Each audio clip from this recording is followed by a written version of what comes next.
All right, everybody. This is the debut episode of 662 Roundtable. I'm your host, Nathan Foster, youth and family minister at the West Main Church of Christ, Tupelo, Mississippi. Co-host, man to my right, Caleb Now. Where are you from, Caleb? Amory, Mississippi, Christian Chapel, Church of Christ, youth minister there. He's excited to be here. Fun. We've got two great guests for us. Immediately to my left, Josh Ross from the Wood Avenue Church of Christ, Florence, Alabama. He's a Florida fan, forgive him. It's all And right. then unemployed, Landon Moore. Actually, I say unemployed. Where are you going September 8th? Oxford, Mississippi. You said it right. I'm proud of you. Thank you. I've been practicing. All right. That's what I'm talking about. We're excited. This is the very first podcast that we're doing. A little bit of a trial run, first time. So bear with us. We've got a really great show. We got a really great show planned. You sent me an outline. I didn't look at it till today. Not gonna lie. I only pick the best and brightest people. Dude, that's a bit like all of our college careers. Absolutely. That's fair. Best and brightest, ladies and gentlemen. That's fair. All right. Well, we're going to kick things off. We're going to have a little bit of fun. We're going to do a fantasy draft. All right. Landon said this is the most youth minister thing you've ever heard of. It's because it is. Absolutely. All right. So we're going to draft our top picks for country music stars that we want to have our backs in a fight. All right. Rules are you got to pick 2 men, 1 woman, no bands, individuals only, snake style draft. So I'll go first, Caleb, Josh, Landon, and then we'll go back and we'll go forward. So Pressure's on, boys. I'm telling you. All right. My first pick in the first inaugural 662 Roundtable Fantasy Draft, I'm taking Luke Combs. That's a good pick. I don't even know who Luke Go with Combs the is. newbie. What do you mean you don't know who Luke Combs is? I don't listen to trash. What are you talking about? Oh, easy. So Luke tell me Combs. why you want Luke Combs He may is not the be trash. I'm just biggest, making an baddest assumption. dude in country music right now. Have you seen the Baddest? dude? He is. Baddest. I don't even know. He is 6 foot, 280 pounds of nothing but mean and Luke, if you're listening, adult Sounds like beverages. you you got a are crush. beautiful. And your music is great. You're not trash. All right. Luke Combs is gone. Caleb, who you got? That's Second a good pick. choice. That's a good choice. First choice, I'm going to go old school country music, Alan Jackson. Alan Jackson. Good Let me guy. tell you why, because he's like 6'6". Yeah, He's a big man. He's massive. Hey, I Is think he? you got He's a a big crush dude. too. I've never met Alan Jackson. Well, I've never Wikipedia shaken tells his me. hand. I've never seen him though. Like I've said, I don't know that he's 6'6". well, by the time you get to this monster of a man with a cowboy hat, That's a good point. I bet Mustache, Wikipedia says beautiful. he's 6'6", so therefore it's true. best mustache in the market. I agree with that. I'll give you that. So Luke Combs, Alan Jackson, Josh, number 3, third overall. I gotta think I gotta go with the great American patriot, Toby Keith. That's a good That's pick. a good one. He was on my list. You gotta think that he's gonna be able to throw down. I he's know on for my a fact list. he's like 6'8". That's He true. is a big dude. Yeah. So who you taking, Landon? Last pick of the first round. Chris Stapleton. I like that pick. It's Chris- intimidation. Chris Yeah, I Stapleton. really like his voice. Yeah, his voice is great. How's See- he in a fight? I don't know, but his voice Well, is see, great. I can't decide. Chris Stapleton's either the guy that's going to go crazy or he's going to sit back and record the whole thing. Like, I can't decide which I'm guy okay it with is. either, obviously. Well, he's that one and done, kind of kid guy. It's like, bang, I believe it. it's over. All right, so snake style, second round. Landon gets the first pick. George Strait, Okay. the king, He's baby, a the cowboy. king. I All like right. that. I respect that. Can't go wrong with the cowboy. Duh. He's probably All right. kicked in the face by a horse. He can keep going. I believe it. Josh, who you got? Second overall for you. I don't know if he's as tough as he is, but I know he's not going to be feeling much of anything. I'm going to go with Willie Nelson. Oh, man. I'm thinking that guy can scrap. Mm-hmm. I believe that. Oh, man. He could even choke you out with his ponytails. Yeah, he's out whipping it all around. Yeah. That song, I whip my hair back and forth. But there's always a chance. He sang that song? There's always a chance you get arrested if he shows up because you know he's going to have a stash. So That's true. That's true. It's a Run real risk. fast. Big I think risk, I can big outrun risk means these. big reward. Yeah, that's right. Yeah, Caleb, who you got? Second round. Man, I'm gonna have to go old country again, man. I'm gonna go Travis Tritt. Mm. You know, he's not a big fella, but like Willie Nelson, I feel like he can get low and scrap. All right. I I take like those it. knees I like it. out. I respect it. I respect You it know, more than armbar, Chris fake Stapleton. blink. So Little man syndrome. I'll take it. I'm You excited. gotta get the height and you're like, oh, that's a little guy, but golly, look at that guy. Look at Alan Jackson. I It's a good respect mix. it. I'm excited though. This is my pick, and I get the first pick of the third round. So I'm gonna get all three country music stars that I wanted. So second round, my last dude, I'm going with the Chief, Eric Church. Tell me that guy hasn't been in a fight in his life. That's fair. That dude knows how to fight. And Yeah. so third round, going with my woman. I'm going a little bit old school, Okay. but I like it because it's that old school woman scrapper deal. I'm going Shania Twain. Ooh. Okay. I was gonna say her just to look at her though. Yeah, I get behind that. Man. That's a good choice. So I got Luke I was Combs, not thinking Shania. Eric Church. We're gonna have to cut Shania that part Twain. out. She's beautiful. It just turned into objectification real quick. All right. Luke Combs, Eric Church, Shania Twain. Caleb, you're up. Who you got? Alan Jackson, Travis Tritt. Who's your girl? My lady, I'm gonna have to go Miranda Lambert. That's She's modern. She was on mine. She's not No, wait. psycho, but she can handle herself. Who's She's the guy? attractive. Hold up. Pre or post Blake Sheldon? Yeah, that's Oh, the question.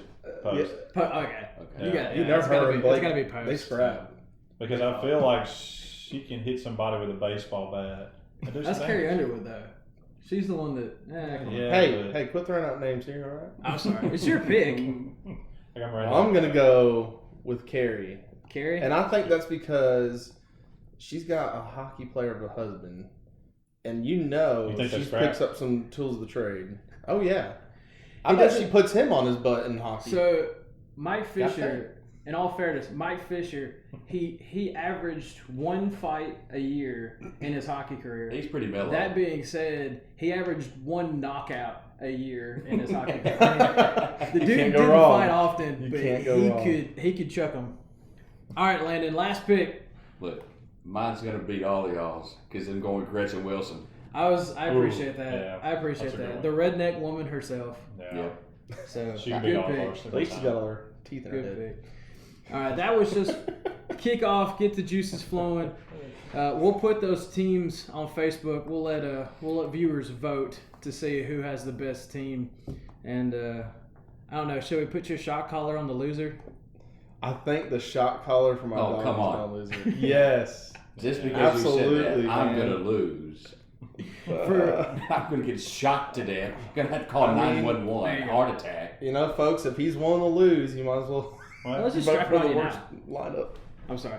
For those of you that don't understand, youth ministers don't actually keep a shot collar in their office for their kids. At least none that we admit to. I do. Josh I have has no idea. Josh has a brand new dog that's actually out in your truck right now. Yeah, he's just chilling out in the truck, you know, in the middle of Tupelo, Sweet. Mississippi. No one's going to take him at all. That's true. Yeah.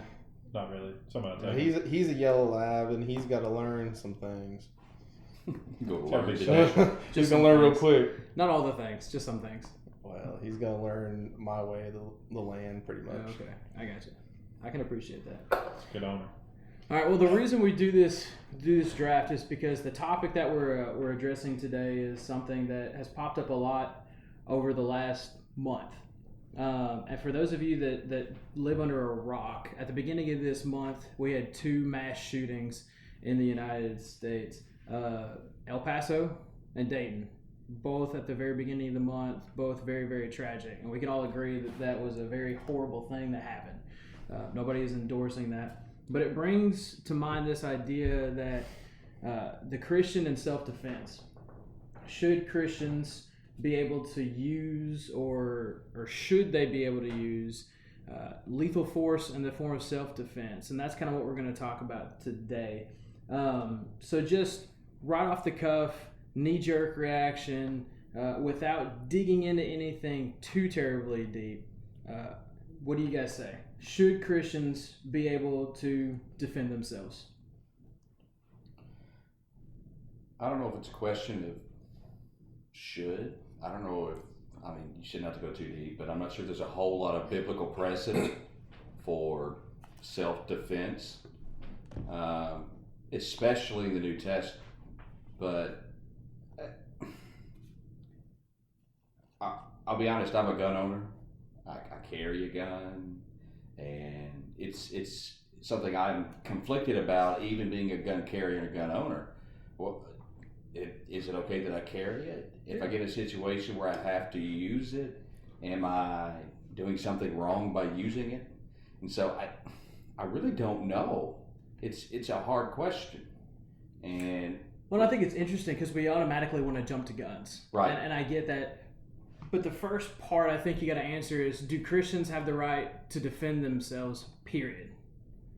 Not necessarily from physical violence, because I think most people would agree that Christians have the right to defend themselves from a verbal perspective, from a belief perspective, and it's only when we get into the use of force that we start having these particular conversations. Well, I don't even know if we have license to defend ourselves from verbal abuse.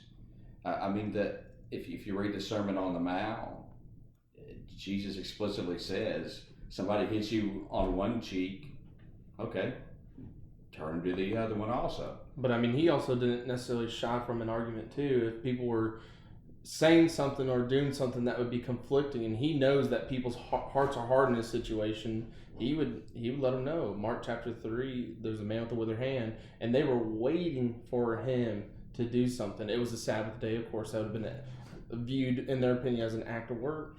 They were waiting for him to do something, but Jesus knew that their hearts were hard, and so he wasn't afraid to necessarily say, all right, let's get into this. Let's jump into it. Well, I mean, and then you got Jesus busting into the temple with a whip of cords, flipping tables. Which I think is something really interesting about that, because, and from the perspective of people who do carry firearms, if you go back and you read that, it said that Jesus had to fashion a whip. He didn't carry a whip with him with the intent of using it.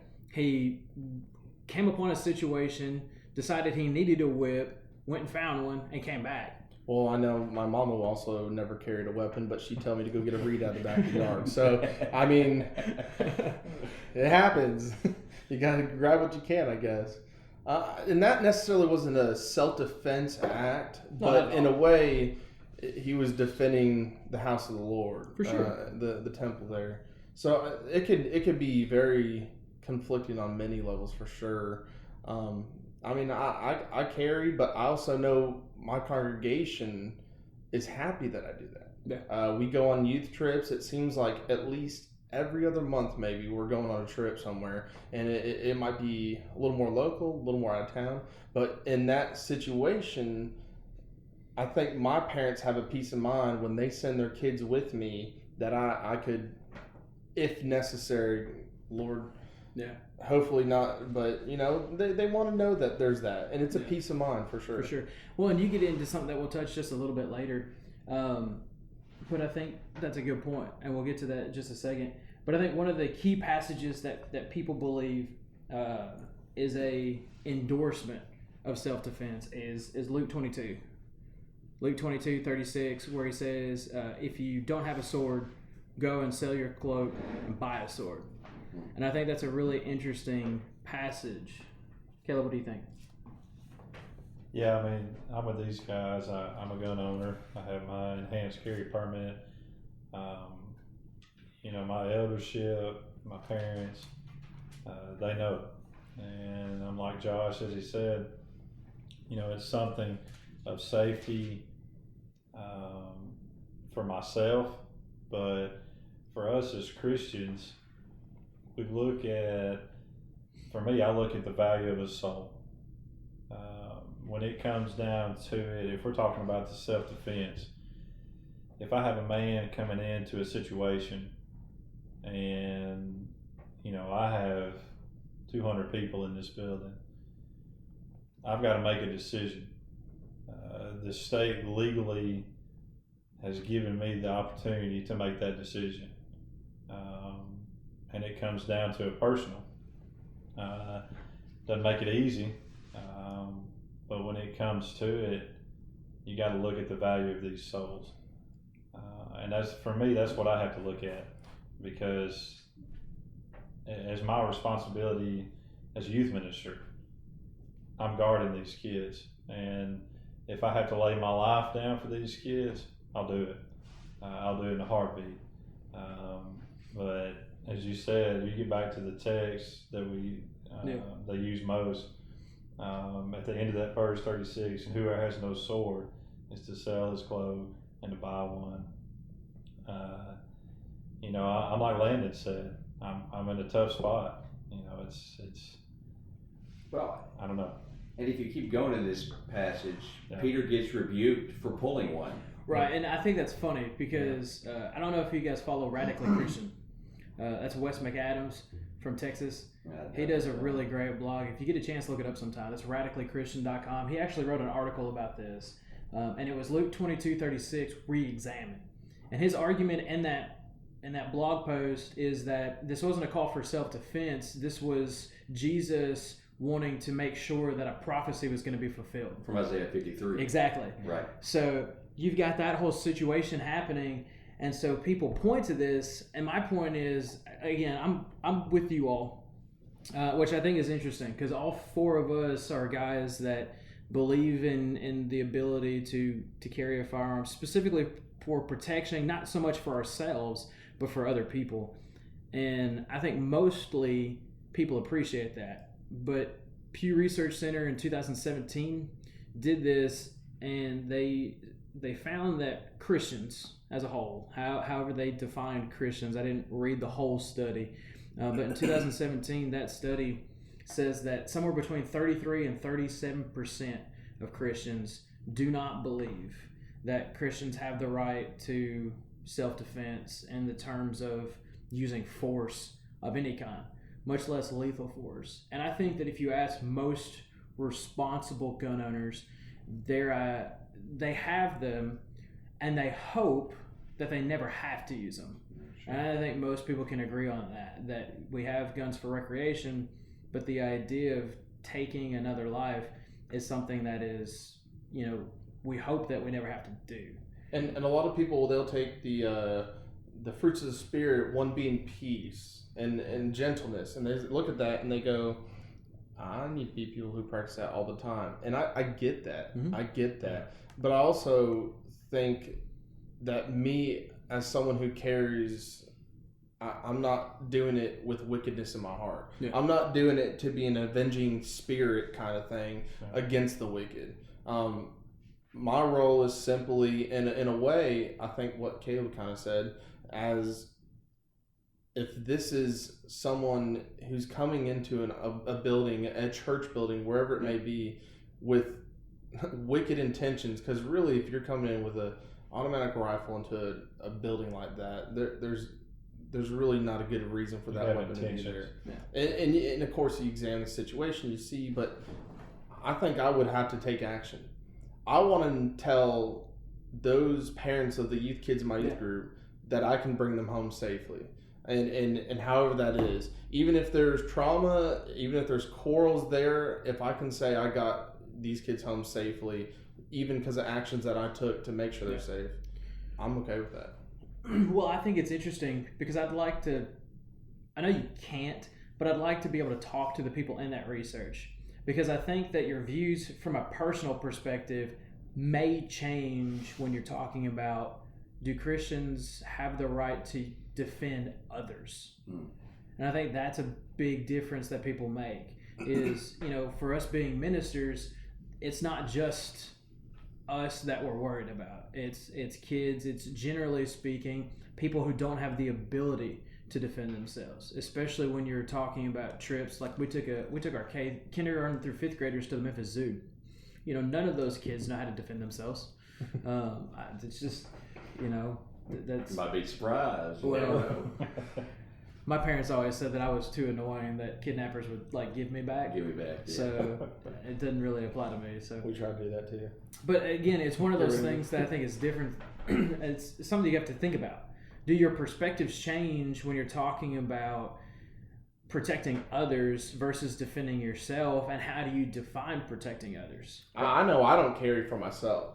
I know it's to help someone else. I think I could possibly do something in a fight, but even then, if I lose a fight for some reason, it's fatal, then I'm okay with where I'm at spiritually. Yeah. But I don't know what others might be thinking necessarily. Yeah. And then other people might be saying, let's all grab a gun and be in that mindset. We're helping others. But that's not what I'm saying. Yeah. It's just I do it because of others. This is not for myself in any means. And I think it's a good point. And again, we're doing this all from a non-political perspective, completely separate from politics. This is just an idea of the Bible. And so when you look at Luke 22, that's one of the most common. And I think we agree that you probably shouldn't use Luke 22 if you're going to make an argument for self-defense. Yeah. It's a stretch. It is. It's for sure a stretch. And you've got a couple of passages out there, like Matthew 26:52, where Jesus tells Peter to keep your sword in its place. Not that Jesus was anti-sword.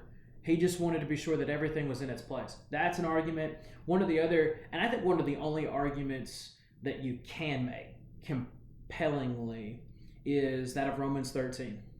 This idea of submitting to government authorities, and if the government is going to allow you to have the ability to do that, then you can take advantage of what the government has given you. But the interesting thing is when you look at the early church, they really didn't.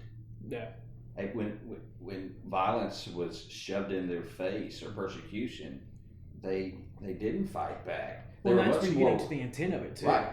Kind of like what Josh was saying. It's not as though we're looking for it, but if we have those means, it's something that we're allowed to use. Well, and maybe we should re-examine what self-defense is, because I don't think what the apostles did by going to their deaths the way they did, or early Christians in general, can be considered not self-defense. Yeah. They a lot of them did it in the place of a lot of others, and so is that not a form of self-defense, but just the defense of others? Well, what parents would give their themselves for a kid? Because even when everybody in here is taking a permit class, like a carry permit class. So even in those, and I don't know about you, but when I took mine, the instructor made it very clear that you're supposed to exhaust literally every other means. Yep. Like if you get into a heated argument with a dude on the highway and you guys are both pulled over and he walks towards you and he says, I'm going to kill you, but he's got no weapon. If you shoot him, you're in the wrong from a legal perspective. Yep. And so you've got this idea of even if somebody's coming after you with a lethal weapon, you have the responsibility to back up, to warn them multiple times. Well, legally speaking, if you're defending yourself, the law actually leaves room for you to make a mistake. So if you're in a situation and you think your life's in danger and you pull and you kill somebody, even if it wasn't exactly what you thought it was, the law leaves room for that. It gets really gray when you're defending somebody else. The law leaves no room for mistakes if you're defending somebody else. You have to know exactly what's happening if you take out your gun to protect somebody else. Because imagine you're going into a convenience store. There's a guy with a gun on somebody, but he's an undercover cop, and you just missed him announce himself. But you walk in and you think this guy's holding the place up, and you shoot and you kill him. Well, you shot and killed a cop. And so, but because you were trying to protect somebody else who was apparently a criminal, there's no room for mistakes in that situation. Yeah. But if it was you and the cop, for whatever reason, didn't present himself as a cop, well, then you may have killed a cop, but he didn't present himself as a cop and you put a gun on him. And so define self-defense. If we're talking about Christians and self-defense, what is self-defense from a Christian's perspective? And we've talked about, protecting or defending yourself from verbal abuse or being able to clarify your positions. So we're talking about using force. Define what self-defense is. What constitutes self-defense? And we'll get back to the protecting a group here in a minute. But what constitutes self-defense then, from a Christian's perspective? And the room goes quiet. So, I think maybe the Sermon on the Mount can be a reference for this. 538. You have heard that it was said, an eye for an eye and a tooth for a tooth, but I tell you, don't resist an evildoer. On the contrary, if anyone slaps you on your right cheek, turn the other to him also. As for the one who wants to sue you and take away your shirt, let him have your coat as well. And if anyone forces you to go 1 mile, go with him 2. Give to the one who asks you, and don't turn away from the one who wants to borrow from you. And then he goes into a whole thing about loving your neighbor and your enemies. Right. And so that's why I think, biblically speaking, self-defense is really hard to nail down. Yeah. Because Jesus calls you to look into the eyes of the person who wants to kill you, right, and say, I love you. Well, so that's what I think Romans 13 is really your only super compelling argument. Right. And I don't think that there's great arguments against it either. When you're talking now, granted, because for that an example, you're required to give 1 cheek, 1 shirt, 1 mile, like 1 extra. It doesn't say let him slap your cheek over and over and over and over and over and over again. It doesn't say give him every article of clothing you own. It doesn't say walk, no, but Acts does. The way the early church practiced after Pentecost, they would sell their homes and give away everything they had.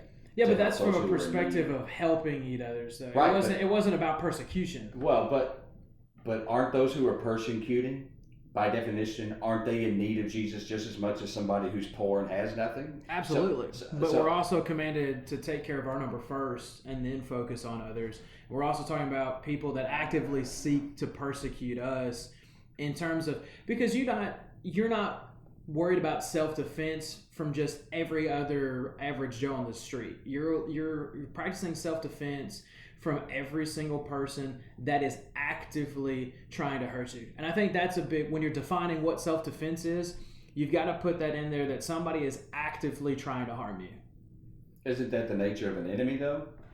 Not necessarily. It's the way the world defines an enemy is somebody who wants to bring harm upon another. So, and I don't think that's a bad definition biblically either. So, I don't think there's a whole lot of room to move there, because if it's really hard to look at, if somebody's trying to kill you, they're an enemy. Right. Right. Yeah. We don't question that. But it's really hard to look at the person who's got a barrel pointed at your head and to love them. Oh, for sure. Yeah. And it's even harder to pull your barrel out, take a shot, and that be an act of love. There's the conundrum, yeah, and there's the problem. Well, but say, and so you get into something really tricky here then. So what about Christian support of law enforcement versus Christian support of military? You've got those same types of indirect threats, even. Yeah. But I think the majority of Christians, now granted, we're talking about a minority of people that don't believe in self-defense, but I think even fewer than the 33 to 37% would say we need zero law enforcement and we need zero military. What? So I think it's easier to support the police and the military because you don't have to worry about you. That's absolutely true. You don't have to worry about saying, well, you could say it's not me, it's them, and I'm okay. Well, my dad being a police officer, recently retired, You saw it in the church. People come up and ask him questions. They liked having him there, knowing he might just have some different kind of knowledge.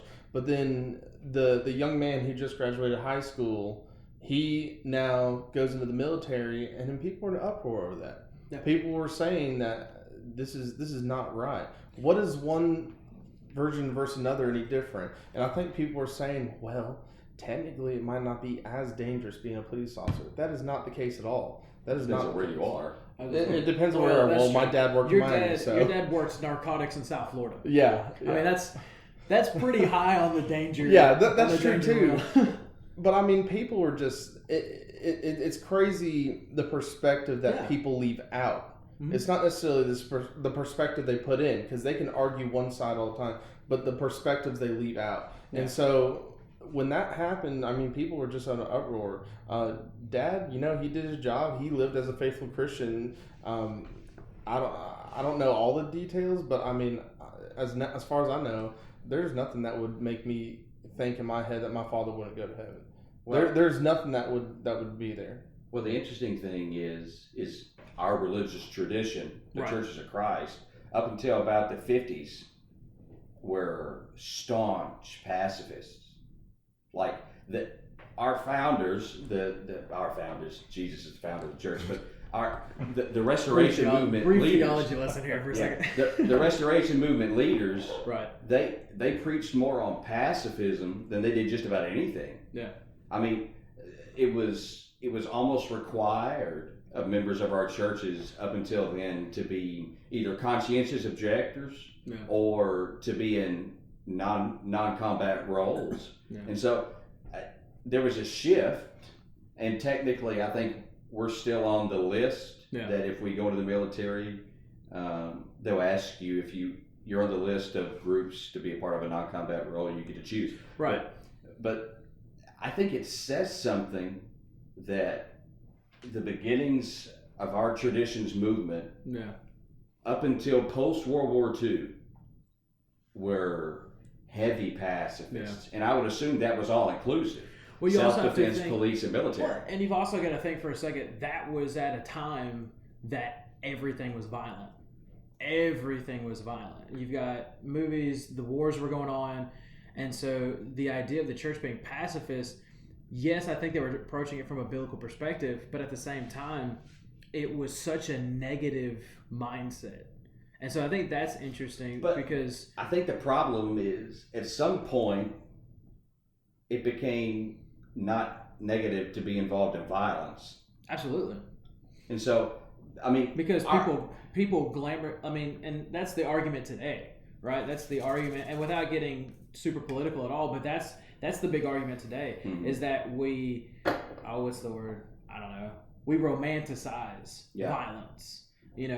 We're supposed to be big tough guys that can defend people. I know people who walk into a building and they're going, not necessarily where's the first exit in case something happened. They're thinking, where am I going to duck for cover so I can pull my pistol. I'll be honest with you. When I go to church, and I say this kind of hesitantly, and I do that for the most part. If I'm at a church, period, and somebody's going to come in shooting, my first move is going to be hit the deck. Because I know there's going to be 70 dudes that stand up, guns blazing. Yeah. Right. And that's just, but part that's of a lot of flying bullets. Well, see, that's part of that's where we live. Okay, so the 662 part being northern Mississippi, you're from Alabama, you're about to be in Alabama, you're Oxford, not Alabama. I'm sorry. I almost really insulted you just then. I'm sorry. That's Mississippi. But we live in a place where guns are pretty common. Yep. And so you've got to also think about the perspectives of the people that grew up where guns were not normal. For sure. So, and I think that's a huge difference too. Case in point, at the church I'm leaving, they currently have 2 European foreign exchange students. Sweet. One's from Austria and one's from Norway. And I was talking to the Norwegian kid yesterday. He was asking about why there are so many guns here. He didn't understand. Yeah. Because he lives in Oslo. And it wasn't that long ago when a nutcase went to a youth camp and killed 72 kids with an automatic weapon. And he can't fathom why we have guns that get even close to that. Yeah. And you know what? I get it. Yeah. I get it. And I can't adequately explain to him a good reason. No. I mean, and it's, like I said, again, you can't do that without getting political. Right. You really can't. Right. And that's not the whole goal of this. But so that's kind of our perspective. This is the other side. This is the most common of the other side. So if you're going to talk about this is why Christians should not worry about having guns, using lethal force, which I think is really interesting because we always want to jump to the gun argument, right? Mm-hmm. Caleb, what did Cain kill Abel with? Sorry. So what did Cain kill Abel with? Is it a rock? I've always thought it was a rock. I mean, that's what I go to. Some kind of boulder thing, just grab. Bible doesn't say. Yeah. Like you can go back and look. It never 22 specifies what Cain used to kill Abel. All it says is he slayed him. It's true. I mean, David took down Goliath with a pebble. So I mean, and That's fair. I think that's one of the big things. And from a biblical perspective, I don't think you can be anti-law enforcement or anti-military. God used military all the time. Mm-hmm. And where I think a Christian's mentality should first be peace. For sure. I don't have a problem with defending myself or others, especially when you consider that there's an argument to be made that you have a biblical responsibility to protect your family, to protect those that can't protect themselves. Of course, some people draw the line at Old Covenant and New Covenant too, though. For sure. There's very different perspectives in that, but I'm still going to carry, and if there's a need to help others, then I'm going to do it. I do want to say this for all our viewers. We all carry, but we do it legally. I mean, Yes. There's that For too. sure. Yeah. I have an enhanced carry. That brings back permit. Romans 13, right? For sure. We submit to doing Yes. this the way the government says we're allowed Exactly. Right. Like we're not carrying places we don't need to. With me, I have an enhanced carry, so I can carry more places than just a normal concealed can. to. Right. And I know that. I've educated myself on that, and these guys have too. Just a little disclaimer there. I want everyone to know we do this legally. Yeah. We're not the kind of guys that will go to the back of our car and pull out 4 rifles For and a sure. shotgun, and we're not crazy. Or walk into a convenience store No. with For an sure. AR-15 strapped on. We're not. Like, We're it's not. ridiculous. We're just guys sitting around talking about our opinions. For sure. And so Do we here's like guns? Yeah. We Yeah. like guns. we like them, but I like Yeah. guns. They're fun. I think so, especially when you use them for recreational purposes. Oh, yeah. Sure. And Just shooting. for me personally, great stress reliever. Oh, yeah. Super And I great think- stress reliever. And for me, it's almost a coping. And I'm not saying it's an unhealthy coping mechanism. So like back in April, when Chelsea had her miscarriage, I went through probably 40 rounds of 20 gauge ammo, just Understand that. shooting targets. Yeah. Nothing violent about it. No. Just needing something to cope with. Sure. Some people play golf. Some people sure. shoot guns. It Golf makes me more stressed. does. Yeah, I you mean- can't. Because you can't blame someone else. Yeah, you it's all can't. you. It's all on you. Darn you plant that out of my way. You can't do that. That happened to Caleb a couple times today. It did. Okay. It's all It happened to me not long ago. I just got back from Scotland. We went and played at St. Andrews. Man, that was nice. You play but St. Andrews. That's terrible. Forget you, man. We'll have to talk about that. That's awesome. Whatever. I don't want to hear about it. Another podcast. Another time. Another time. We'll have a fantasy golf draft for our favorite golf courses. Well, the golf season just ended, so That's true. Rory McIlroy, $15 million. That's insane. You want to know what's anti-biblical? Okay, somebody who hits a ball with a stick for a living, getting paid $15 million. You want to give me a biblical argument for that? Come at me, because there ain't one. I mean, people get paid to punch people in the face. Boxing. MMA. Same thing. Yeah, Same people, thing. you do get paid. And they get There are paid people more. that get paid. Yeah. And see, all A lot right. more. So a little bit of a tangent there. When you're talking about Christians not wanting to promote violence, because you can take that. Because I've met Christians like this. I've met really, really great people who have these same beliefs. That the idea that you would support something like the UFC is crazy. That you should not in any way support that because you're romanticizing violence. I've got no problem telling people that I find the UFC super entertaining. Yeah. I love watching two guys fights. It's weird, but there's an art to it that people don't think about. People see two sweaty guys that want to punch each other in the face. Yeah. You know, Caleb wanted to wrestle on the way over here. We drove over here, only in Mississippi. We drove all the way over here, and there is a full-blown WWE ring in the backyard of somebody's house. In their yard. It was amazing. I wanted to get out of the car and wrestle Landon. Out of left. Nathan wouldn't stop. He picked I was Landon because he disappointed. knew he could beat him. Yeah, that's like That's the true. sumo wrestler versus the ninja Look, kind of thing. That's not impressive on your part. You're not going to look good just because you can beat me. All right, so here's the other perspective of the self-defense thing, and this is just arguments I've heard, and I don't think I don't think there's a great argument pro. I don't think there's a great argument con either. I think that you've got to walk a really fine line either way. And you've kind of hit on the idea of, for a long time, Christians viewed pacifism as the priority. And again, I think your mentality is you're not looking for violence. Well, the thing is, historically speaking, Christians had been really bad pacifists. Okay? We went to war with Muslims countless times because we thought a city was super special. That's ridiculous. The Crusades are a dark blot in Christian history.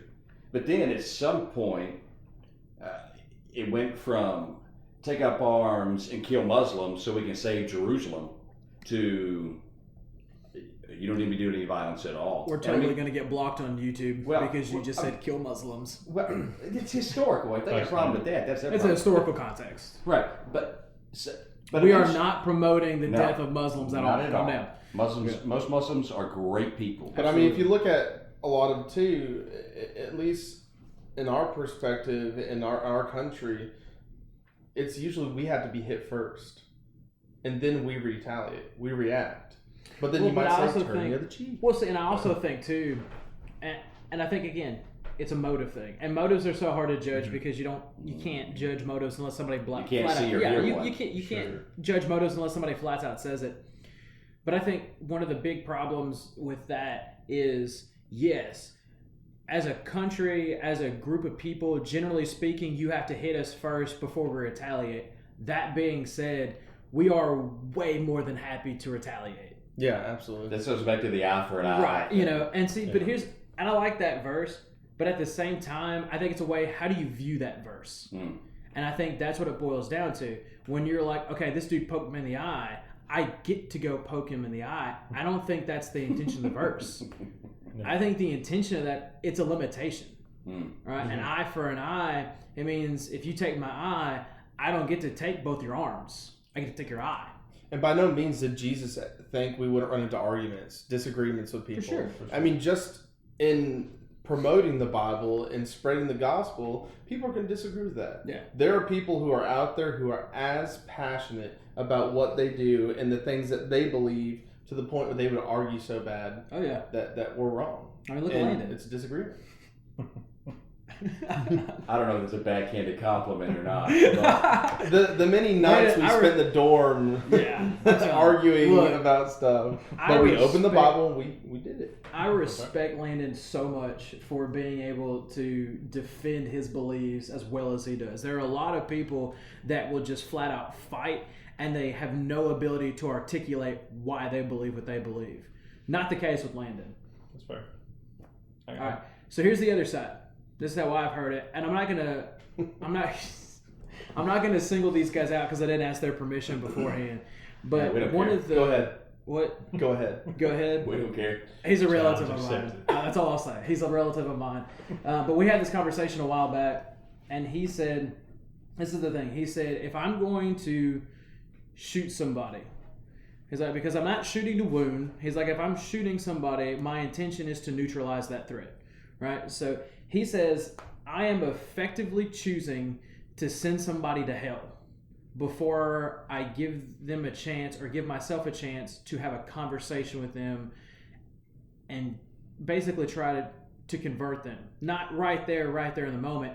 And this is what I have a problem with that particular argument is you're not making the choice.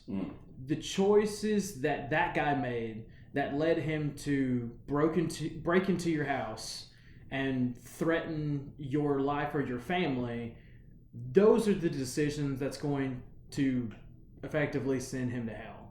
Not because I was the guy that pulled the trigger. Yes, no, maybe so? That's absolutely tough, man. I mean, it is. It does hurt me knowing that we don't get that chance with that person. That we can't sit down. But the thing is, they don't want to sit down in that moment. If someone is, there could be a change of heart in a quick moment, but that's hard. Well, see, the only argument to that is you'll never really know that unless you ask him. Yeah. And so, but I think for any human being, And again, I think that your perspectives may have the ability to change once you've got somebody, because guy that I know, no family, college student, living on his own. It's not like he's got a wife to think about. It's not like he's got a child to think about, this idea of protecting them. And again, that all goes back to, how do you define protecting somebody?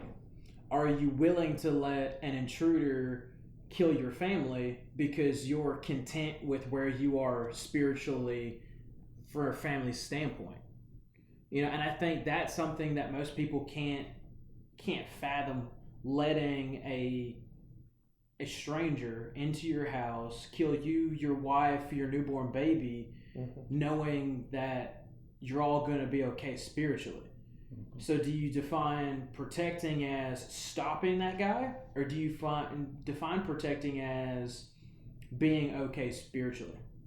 And I think that's a line that's really difficult to interpret. Sometimes my kids ask a question in class, and I really can't answer it. There's no specific wording on something or another sometimes when it says this specific topic.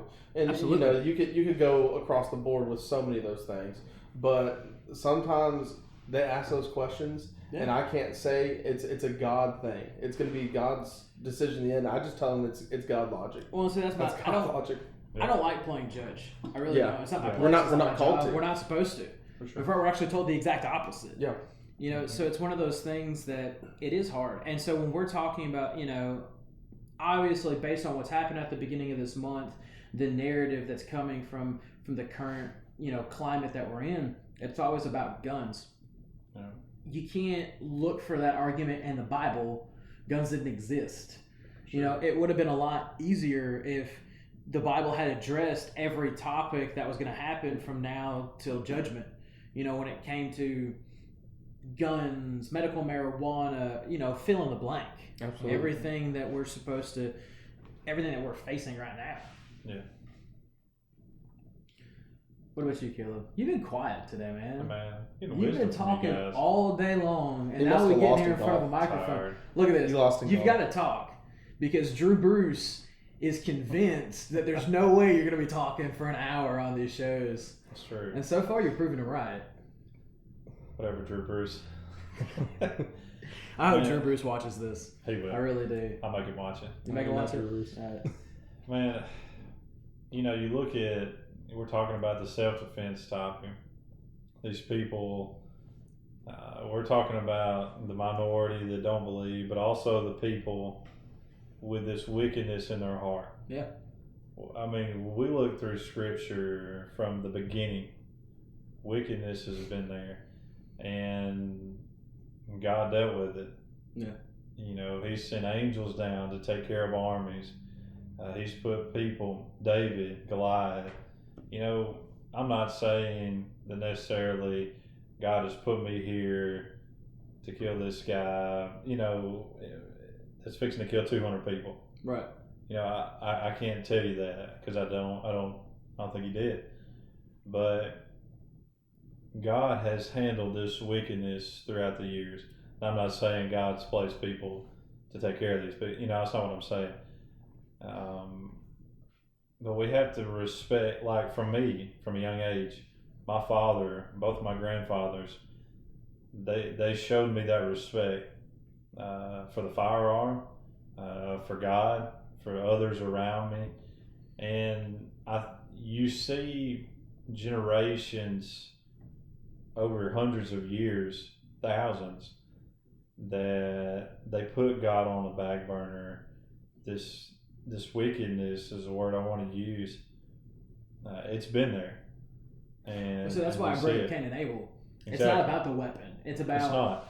what's been going on since the beginning. For sure. And I think that's, again, Yeah. and people want to approach that in different ways. But at some point, and I think at some point you're talking about almost, is it utilitarianism? That's like the means, or the ends justify the means. Is that a utilitarianism thing? Meaning that if I've got to kill one person to save 200 people, it's worth it? Is that? Maybe.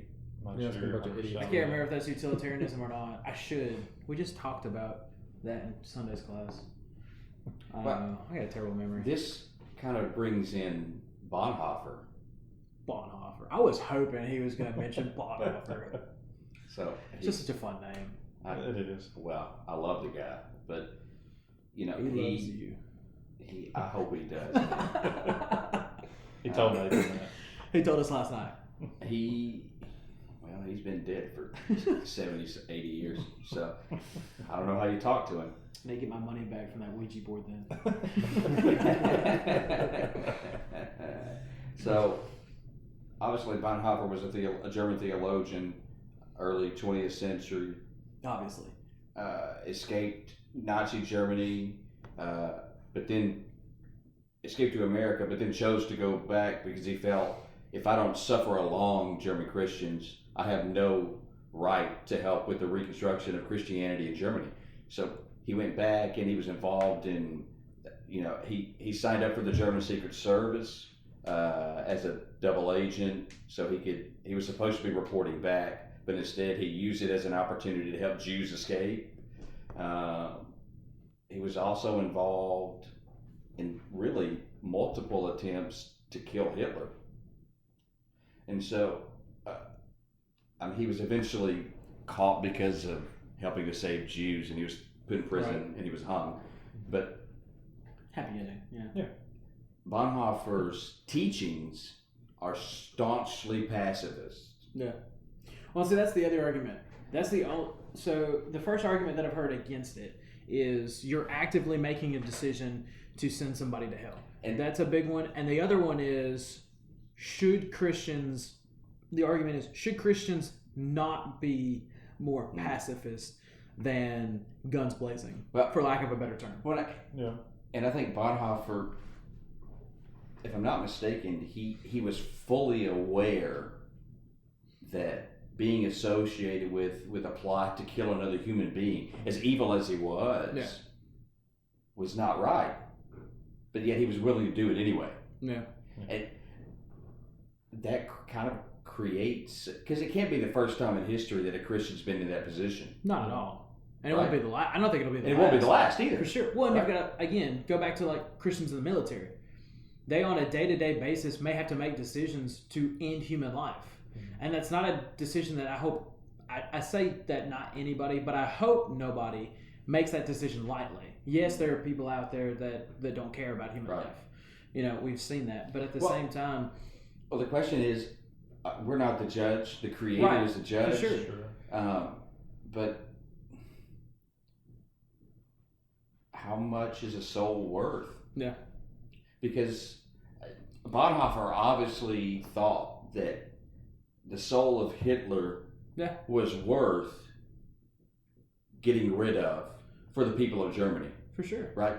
And so he was trying to do something that would save tens of millions. Well, and I think you hit on something that's really important that we haven't mentioned yet and I don't think a lot of people think about this, because unless you've grown up with guns, unless you've shot guns, unless you really understand what they're capable of, I don't think you need to be in this situation anyway. But I think at the end of the day, one of the things that we don't consider that we should, are you going to be okay with that decision, regardless of what that decision is?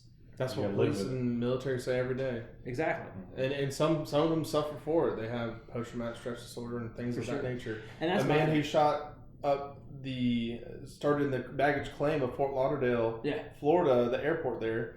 He started all of that, and they said it was quite a bit of possibility that there was PTSD and going through him, and he was dealing with that. And that's a horrible situation. Just my personal opinion. I don't think anybody that's in their right mind can end a human life and that not affect them.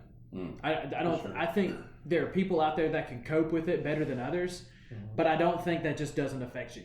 There's no way that you can do that if you're in your right mind. Now I'm not talking about sociopaths, but if you're in your right mind, I don't understand how that doesn't affect you. It has to affect you. I think it's interesting too, because we automatically jump the gun saying that this person has to have something wrong with them to do this. But, who's to say that Cain wasn't completely normal? Yeah. That's a possibility too. But what he did have was hate and jealousy in his heart. For sure. And so, whether it's an unstable mental condition or it is hate in your heart, it's the same effect. It could still. Well, we jump to the argument with guns too, but we don't see Christians making the defense of if somebody mugs you on the street and somebody's wailing on you, do I have the right to punch them back?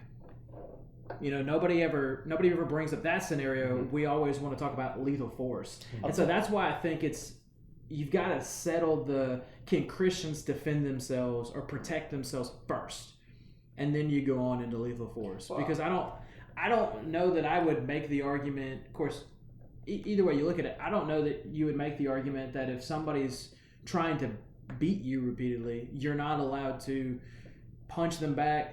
If nothing more than for the sake of stunning them so you can run away. Mm-hmm. Yeah. And again, it all goes back to purpose. Why are you doing what you're doing? I look back, I'm just reading this, Romans 13, where it talks about the government being subjective to. You look at verse 4, and it's talking about how all God puts people in these positions, verses 1 and 2 there. Look at verse 4. You get in and it says, "But if you do what is evil, be afraid, for it does not bear the sword. For it does not bear the sword for nothing. For it is a ministry of God, an avenger who brings wrath on the one who practices evil." And you can take that 1,000 ways, but I was talking about that wickedness earlier. Our sins, our problems, they come with consequences. We don't want to talk about those harsh realities. We want to sugarcoat it. It would be easier for me to do that because I don't want to hear that. If I mess up, I've got to deal with what I've done. Instead, we want to sugarcoat that. And the harsh reality is God, He works in a mysterious way. I'm not saying He's sending people to kill people, because I didn't say that earlier. But God's going to handle those, and we're not the judge, like we were talking about, because that's not what I'm here for. Nobody here is trying to say that anybody's going to go to hell for defending themselves. That's not our job. No, and that's not what we're trying to take on here. We're looking at a biblical argument for or against self-defense. Well, here's what about the death penalty? You've got a lot of people that are pro and anti-death penalty. Well, isn't that a form of communal self-defense? Eliminating a direct threat to a community through death? So, I don't know, but see, here's the and again, because you could use Romans 13 to make a case for it. Exactly. But see, and this is the thing, because then you've got to decide what's the difference between but the death penalty versus life in prison. Should Christians be more prone to support life in prison versus the death penalty? If we're supposed to be pacifists and you're looking at a community-wide self-defense, but at the same time, you've got precedents for saying that there have been in the past whole nations that would rather have had a murderer released back to them as opposed to an innocent man. That's the story of Jesus. Exactly.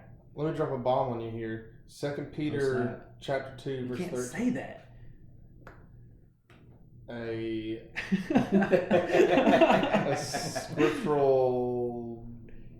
You're dropping a bomb. Just go. It's all right.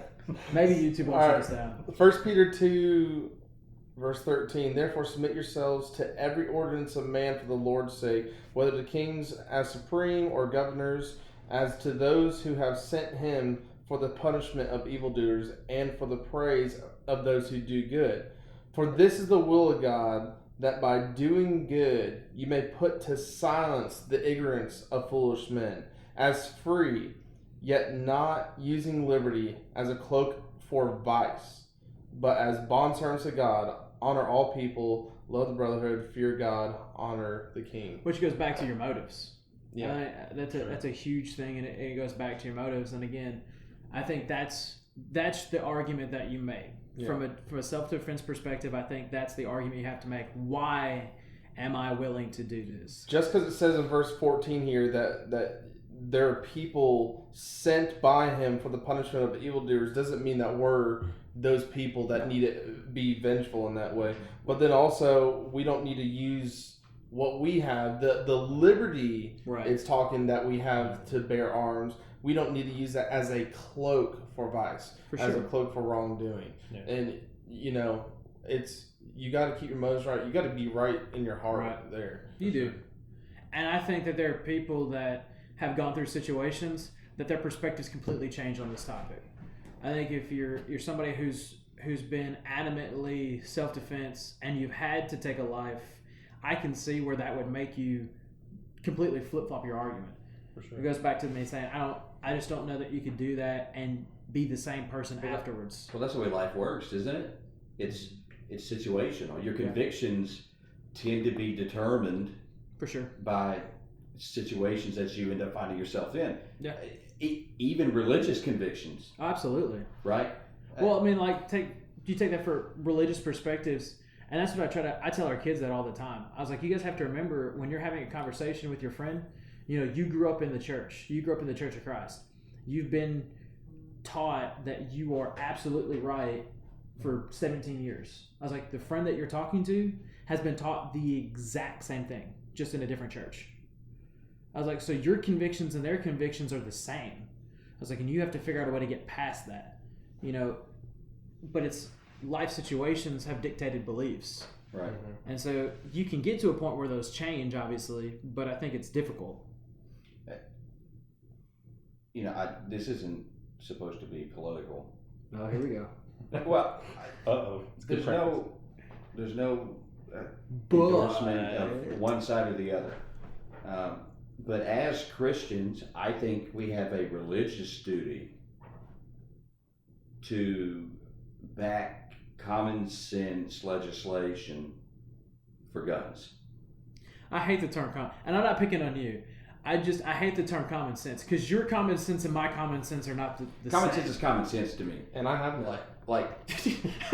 and so Josh and Caleb, we know you guys don't have common sense. And again, to the viewers who watch this isn't an endorsement of not at all any party's not at ideological all. We're not platform. here to talk about politics, but there are things you can't get around it. Yeah, there are things that can be put into place that would make this less of an argument that we would have. Look, here's the thing. Just like I told you guys earlier, extensive background checks. Why do Christians oppose those? Can you give me a good reason? Of course, no. There's not a good reason, right? If mental health evaluations for people who want to buy guns, especially people who want to buy. Well, this is the thing. This is the only argument you can make for it is. Then you've got to decide who's in charge of the mental health evaluations and how is that system going to either work or going to fail. You understand what I'm saying? Yeah. Well, I would assume that it would be run by clinical psychiatrists, right? I mean, you're not going to get. But look, this is where it's going to go. It's going to go to what stops somebody paying one of those guys to pass me, even though I should have failed. Here's the thing. And this is why we don't get political with it, because... Well, I mean, I understand, and everybody watching this should understand, you can't legislate evil out of the world. Not at all. For sure. You just can't do it, okay? So, for all of the people who are saying we need more of this, more of that, right? Please understand that you can't legislate human condition. You can't do it. But that doesn't mean that you shouldn't try something. And this is where I have a big problem with conservative Christians just screaming because they think, oh my gosh, you're going to infringe on my precious Second Amendment rights. Right. Well, we talked about this earlier. I think more people are concerned with the precedent and what's going to happen 3-4 steps down the road. But why? Not the one. Why?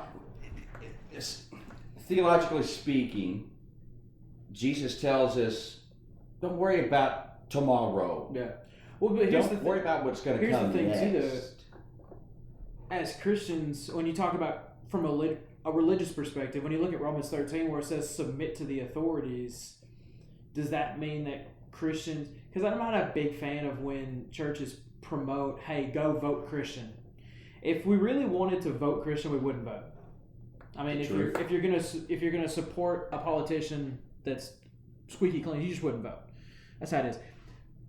But with Romans 13, when you're talking about, and this is another thing, you could go all through history. Why do we look up to the founding fathers so much? If the Bible says that you're supposed to submit to the governing authorities, our founding fathers literally overthrew a government. Mm-hmm. But we don't have a problem with those guys. Nope. So I think it's tricky when you're talking about submitting to the government and what Christians have the responsibility to do. Does that mean that Christians shouldn't vote because we're just submitting to whatever authorities in position? Well, I think when authority becomes oppression, and I don't think Americans really know what oppression is. Don't Okay. say that out loud. Okay. I mean it when I say it. We don't. Okay. I really don't think we do. No. We don't have government agents showing up at our churches and telling us what we can and can't say. Right. Okay. If you put something on the public domain, maybe somebody gets upset. Well, you took that risk, but Right. nobody's showing up Right. at our houses of worship and telling us, "Oh, you can't say this, but you can't say that." There's no government propaganda being forced down the throats of churches in this country. But I think the line, you are to submit to authority. Right. Now, I don't think God puts specific people in positions. I think the positions themselves are installed by God. But when authority turns into oppression, I think that's when Christians have the right and the responsibility to say something, right? The system we live under, regardless of what Christians want to say, is not oppressive, okay? Now, you want to see oppression, go be a Christian in China for a couple weeks, right? You can't carry a gun there. Right. You can't worship publicly there because there's always a chance they'll burn your building down. Yeah. Okay, we got it good. So first off, shut up complaining. Two, He's a very gentle minister. well, but this is the thing. I feel like the American church is more prone, especially on issues like this. For sure. Well, and it's how we define oppression. Oppression, in my opinion, we've redefined what oppression means. Right. We have. So when you've got, I think right now, from a societal perspective, oppression is somebody who's just trying to force their opinion on you. I think that's all that we consider oppression. Not true oppression, Mm-hmm. but that's what societally we've turned it into. But I just think that the American church wants something to whine about. Instead of saying, okay, we have these issues, okay, and the church is supposed to be the leading force for that which is good, that which is holy in this world. And yet, instead of actively inviting ourselves into the lives of people who are hurting, who are struggling, we choose to make this big hubbub about, oh, they're going to take my guns away, or, oh, they're attacking God by taking him out of schools. Boo-hoo. What? You're just whining. You're not doing anything. You're just making a lot of noise and complaining and doing the same things. That's been the problem with Christians since the beginning. Right. I mean, all the way back to the Israelites leaving Egypt. Right. It was always about complaining. But the difference is the church in America now is so darn privileged. We have buildings. Nobody tells us what to do or say, anything like that. And yet we get so worked up about stupid stuff. Why does it matter if, look, I'm not saying there's a biblical precedent for you can't defend yourself, because I think that there is. But why are we so worried about it?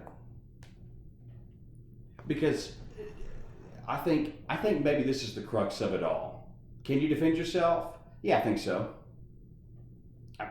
Common sense says if somebody's going to hurt you, you should do what you can to make sure that they don't. And I think that's the big point that we're trying to make. That's what the whole show's about, is from a biblical perspective. But it's deeper than that. It should be. But it's deeper than that, because I think this whole thing comes from a position where the church has got its priorities so out of whack. Well, but you're getting really close on the church being in politics. And I don't think so. You know, that's a conversation that we can have whenever. But I don't think I don't think it's a different conversation. I think conservative Christians who are really upset that they may lose their guns and their ability to protect themselves are focused on the wrong thing. I think it's a heart problem. It's not that you don't have the right, it's that you're so afraid you're going to lose it. And so Jesus strictly says on multiple occasions, don't worry about tomorrow. Yeah. Today has enough problems of its own. Yeah. Don't worry about what they're going to take from you. And I would agree with you. I would agree with you that I think that people are too prone to focusing on what might happen. But again, we're not really talking about what might happen. We're talking about... Yes, we are. Well, no, but we're talking, for this show's purposes, we're talking about today. If that happens, do I have the ability? Right. We're talking about it in a moment perspective. And this show may look totally different. 25 years from now, if we sit down and the government says you don't have the right to use a firearm, that's totally different. But what because then you're making an argument with Romans 13 that you can't because the government says you can't. I don't think Romans 13 has anything to do with self-defense.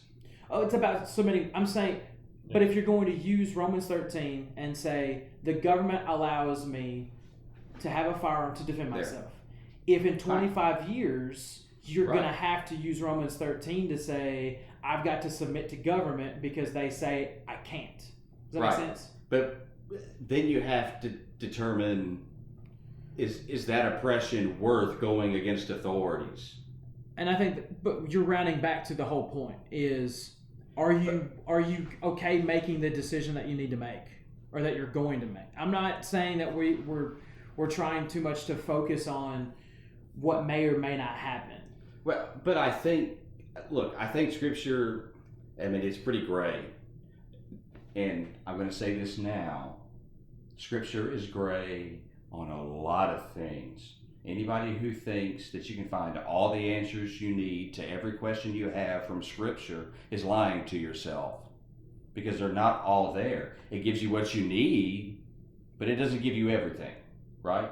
It gives you Jesus, which is really all you need, okay? But can you defend yourself? Scripture doesn't outright say it, but it doesn't outright say you can. Exactly. Right?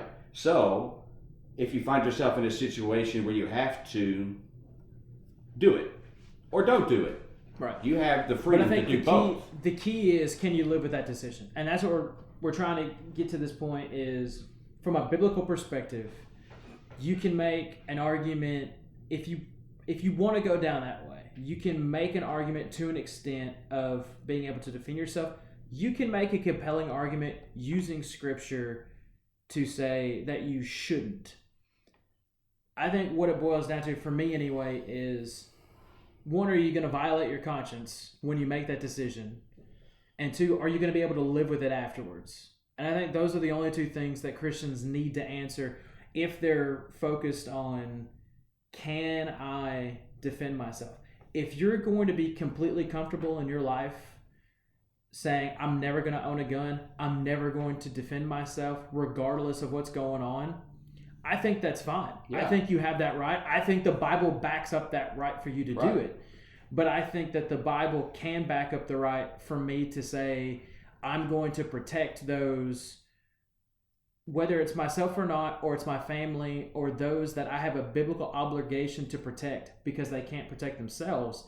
I think the Bible is okay with that too, as long as I can live with that decision. Well, I think you're right there. But I also think the fact that a lot of Christians are real concerned with this question. Some who are really staunch about Scripture. I think I see what you're getting at. I think Christians are concerned with this question for the wrong reasons. There's where I'm going. That's it. Okay. Yeah. We just went in a big going. circle to get back to this. Yeah. Christians need to be more concerned about this question from a biblical perspective, not a governmental perspective. Well, I think they need to be concerned about it from a human condition perspective. Absolutely. Right? And that's where I was... Which goes back to Caleb talking about wickedness. Yeah. Right. Well, you're You like talking that. about don't worry tomorrow. You know, that's one of my favorite passages. But you look at this Romans 13. It says God's going to put these people. All right, that comes back to the faith thing. I have faith in my God that somehow, because we know from miracles, from examples, that He works in mysterious ways. It's no doubt. All right. Right. But, and things we don't understand, ways we don't understand, because I can't explain it. I mean, I don't think y'all can either. But, you know, you go back to, you mentioned the worrying thing several times, which I struggle with every day. Everybody does. And everybody does. For sure. But we also have to realize how big our God is. And that it all comes back to Him. This wickedness, I have faith that my God's going to put people in charge of this country, of local sheriff's department. I have faith in Him. Now, people, this wickedness, they've put Him on the back burner. There's no doubt. Because you look at verse 10 in Romans 13, love does no wrong to a neighbor. He says, therefore, love is the fulfillment of the law. You know, it all comes back to where's your heart. The faith. How strong is your faith in your God? Right. You look at local law enforcement, most of their logos, most of their motto, to serve and to protect. All right. They're there to serve me, but to protect me from everything, from this wickedness. I think they're tied in with the Lord. I'm not going to be convinced in the way. They're serve and protect. You know, you could think of Jesus as a police officer. He was there to serve and protect us for eternity. You know, and we forget to come back to who we are and whose we are. Right. In the And context that's the of a key. lot of this, a lot of the New Testament is during the Roman oppression. For sure. And some of it looked pretty decent. You know, they Yeah. were told to go 2 miles. That was in the context of they would stay with you if you were, if they asked to stay with you, you had to take them in. Yeah. And then if someone told you to go 1 mile and carry their stuff for them, these Roman soldiers who were traveling throughout the continent, they were to go 2 miles with them, is what Jesus is saying. Just make go above and beyond one's expectation in a way. Absolutely. But in all this, that Roman oppression, there had to be a new teaching. There had to be rules in which Jesus is saying a new teaching that we need to submit to this, because don't worry, God's going to take care of it. Mm-hmm. Not that you necessarily have to step back and you don't have to be working in that, because you are right amongst all of it. Exactly. I think when you say part don't of it. worry about tomorrow, I don't think anybody would say, you know, don't plan what's going to happen tomorrow or next week, but you don't need to worry about it to the extent of God's going to handle everything. Exactly. So I think it's been great discussion, great conversation. For sure. We're going to lighten the mood up just a little bit, and we're going to start talking college football. Yeah, I'm so angry with you guys. Man. Anger. I'm super excited. So just for everybody that's watching, everybody that's listening, Caleb, Mississippi State fan, That's myself, Tennessee, Josh, Florida, and we're gonna lay. 1-0, baby. We're gonna lay Oh into my him. gosh. He is he's riding high off of the ugliest football game I've ever seen. I will not disagree that it was So- ugly. And then Landon over there, big Georgia fan. So Go Dogs, baby. 3 East, 1 West. Caleb doesn't have to worry about anybody coming after him because we're all East fans. We're on the East. So I mean, Sure. It's crazy. We'll so just come after them. we're gonna start out west, and we're gonna kind of work our way to the SEC. We're just gonna pick conference champions. Who you guys think are gonna be in the conference championship game, and From the West? win each conference? We're just gonna go Power 5. Can you do that? Oh, We're gonna go I conference think by that's conference. pretty. I think We're gonna go it's pretty conference by conference and expected, end though. with the SEC. yeah, okay. I Now think I it's got you. pretty easy. I got you. Yeah. Got you. All right, so we're gonna go Pac-12. Who you got, Caleb? Pac-12. Man, they're all to me. They're garbage. You can all say it. right there together. You can say it. I don't know, man. You got Herm Edwards back at Arizona State. I'm excited for I'm Arizona excited. I am State. Well, excited. and here's the thing, though, because if Arizona State gets past USC, Yeah. there's nobody left. No. Arizona's terrible. No. Utah, sometimes. Depends. Mediocre. Well, and like I said, yeah. and the big question mark is what is UCLA going to be? What Because was Chip it? Kelly's Well, they Chip can't Kelly's be first any- year was awful. They can't be any worse. That's than what they I'm were. thinking. They can't be any worse. It's like Arkansas. You can't be any worse than 2-9. What? Well, you can be 1-10. Sorry. Sorry, You baby. can technically be worse. I don't see Arkansas being worse than 2-9. Again, That's true. Yeah. we'll get to it. Yeah. So, Poor Arkansas, man. I'm sorry. All right, so who you got? It's okay. Pac-12. Oh, man. I'm on to win it all. Win it all. You can give division champs if you want. Who's going to be in the championship game versus Man. who's going to win it all? It's such a wishy-washy with Pac. I'm going to say, can I do top two? Sure, go for it. That's I'm not going to say That's not Arizona good. State's going to make a run. Herm Edwards coming in. He's got a whole nother height. A whole different just. And this is his second year, right? This is second year, yeah. So he's had some time. It's a make or break year. I think they made a bowl. Did they make a bowl last year? Yeah. I think, I think they they did. did. I think It they was a did. small bowl. They had he a few beat it- surprising wins. He too. beat a couple. Yeah, he beat a couple of teams he wasn't supposed to, Yeah. which was cool. Exactly. I like Herm. So I think it's going to be them. Play to win the game. I right. love it. Yeah. And then I the love real it. person you think is going to win? Go ahead. I don't know, man. I'm going to say UCLA or USC. Cal, I just Really? don't think. Cal's Cal's gonna have it down here. Cal will be That's good what I'm enough to. saying. And be on there. Can we Arizona's move on like- already? Because he's just talking a lot of wish-wash now. When you He's got- All right. not recognizing a few So top 10 my or pack top my 25 Pac-12 teams there. my Pac-12. I think championship game for Pac-12. I think it's Arizona State versus Oregon. I was going to I say think- Oregon or Oregon And State. see, I think Oregon probably wins the Pac-12. I think Yeah. if there's a dark horse in the Pac-12, it's Washington. Jacob I don't even Eason- think they're necessarily Jacob a Eason dark as a horse. starting quarterback. Yeah. That defense with Peterson. That's I think true. Oregon has more stability on their line. That's Yeah. why I pick Oregon over Yeah. over Washington. But I think Washington could decide who goes to the championship. Oregon just picked up a ton of really good recruits, though. A ton of them. Yeah, And so I that's my pick. I think it's Oregon all the way. they're definitely up and up. I think the two best would be Oregon in the north, and then the south would be like Utah or USC. Yeah. But I just can't decide on USC. USC is either going to go 11-1 or like 6-6. or like 3-8. Yeah. I mean, I Yeah. can't say that. Well, Who you got in the Pac-12, Landon? I think Washington wins it. But I think the I do dark think so. horse is Wazoo. Wazoo. See, I think- Wazoo though strikes me like Kentucky. They've got that one spurt year But every they've got 5 or 6. But the difference is, I'm not going to speak ill of Kentucky's head coach because I think he's fairly good. You had to be fairly good at Kentucky to do as well as he's done. I don't like Let's be anybody with the honest. last name Stoops. Right? Yeah, fair enough.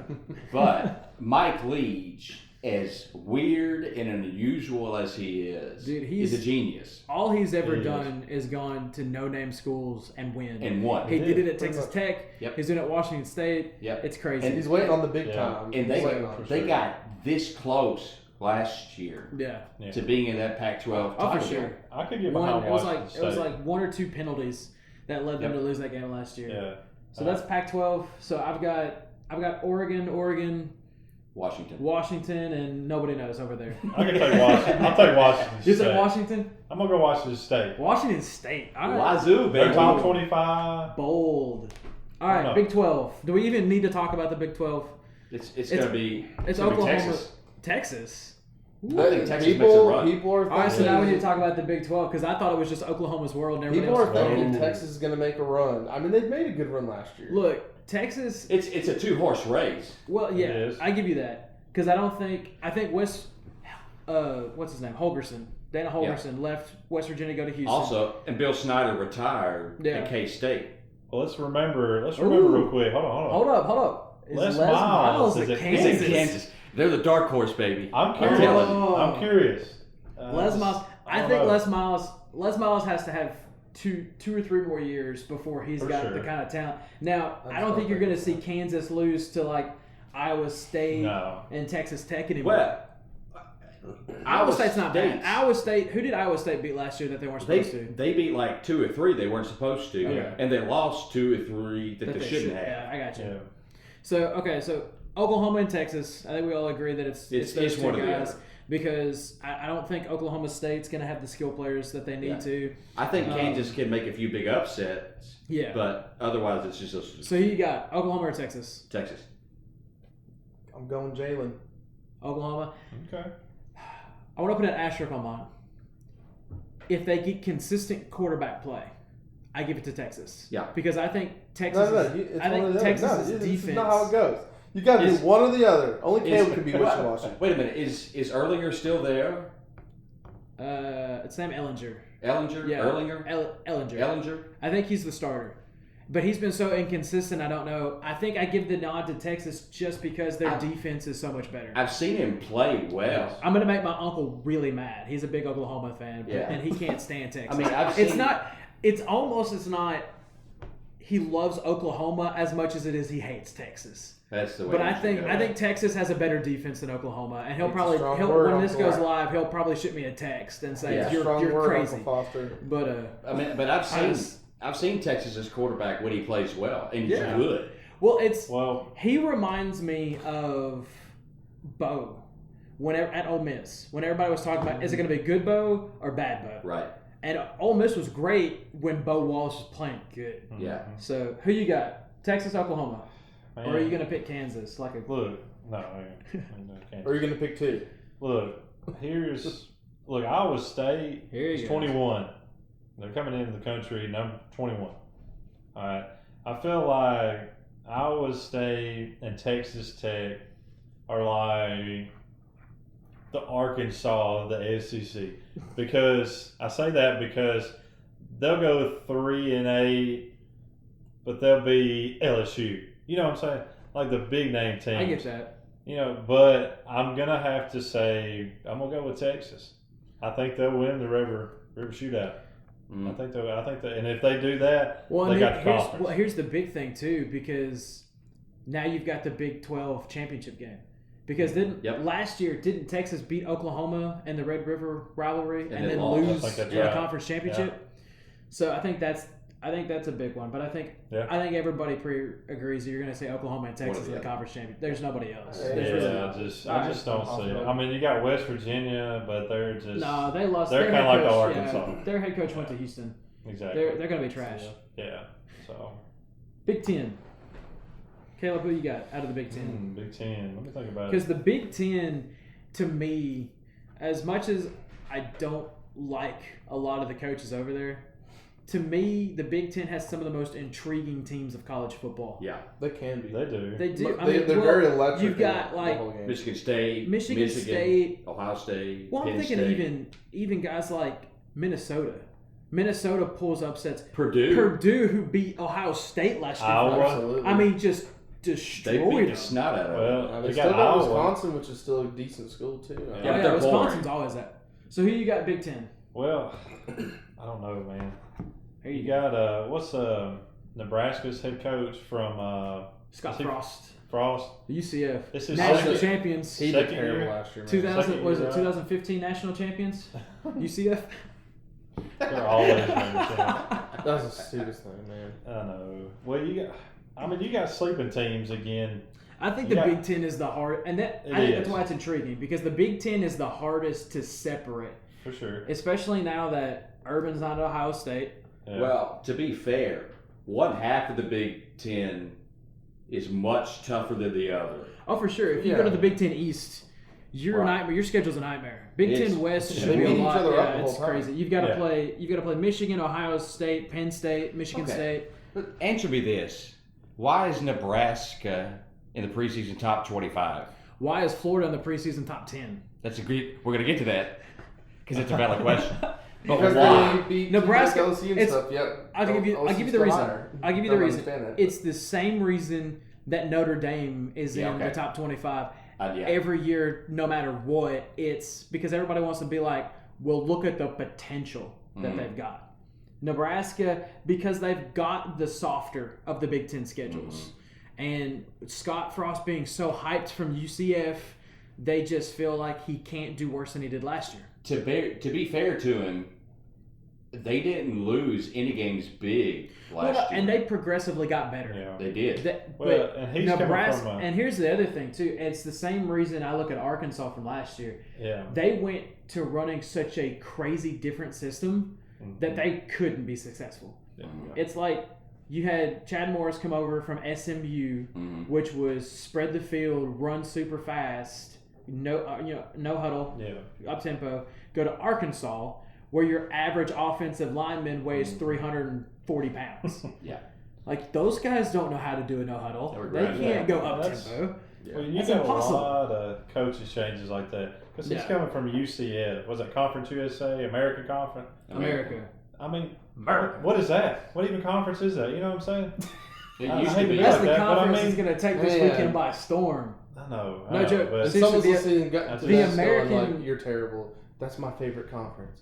Why would you talk about it that way? sorry, Someone's going to be there. I'm sorry. There's No, always and that that's the one. thing. I do The apologize. American is actually picked to have the best opening weekend record of all the teams that are supposed to play because Memphis right now is picked to beat Ole Miss. They should. Houston- Rightfully so. They should. Ole Miss is terrible. I'm sorry. I have a lot of Ole Miss fans here that are going to get mad at that comment. But all right, so who are you picking For the Big Ten? We're still in the Big Ten. I think, I'll be honest with you, I think Michigan will beat Ohio State this year. Okay, I'm going to go ahead and call that. Penn State, Moorhead's gone. Penn State, baby.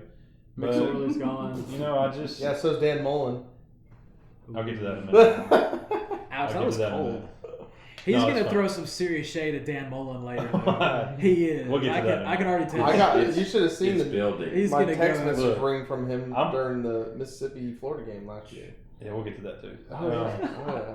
I'm thinking, look, This is why I put you guys on opposite sides of the table. it's okay. I love you, Josh. Well, he's a Georgia fan, so that doesn't make sense. Yeah, that's Well, true.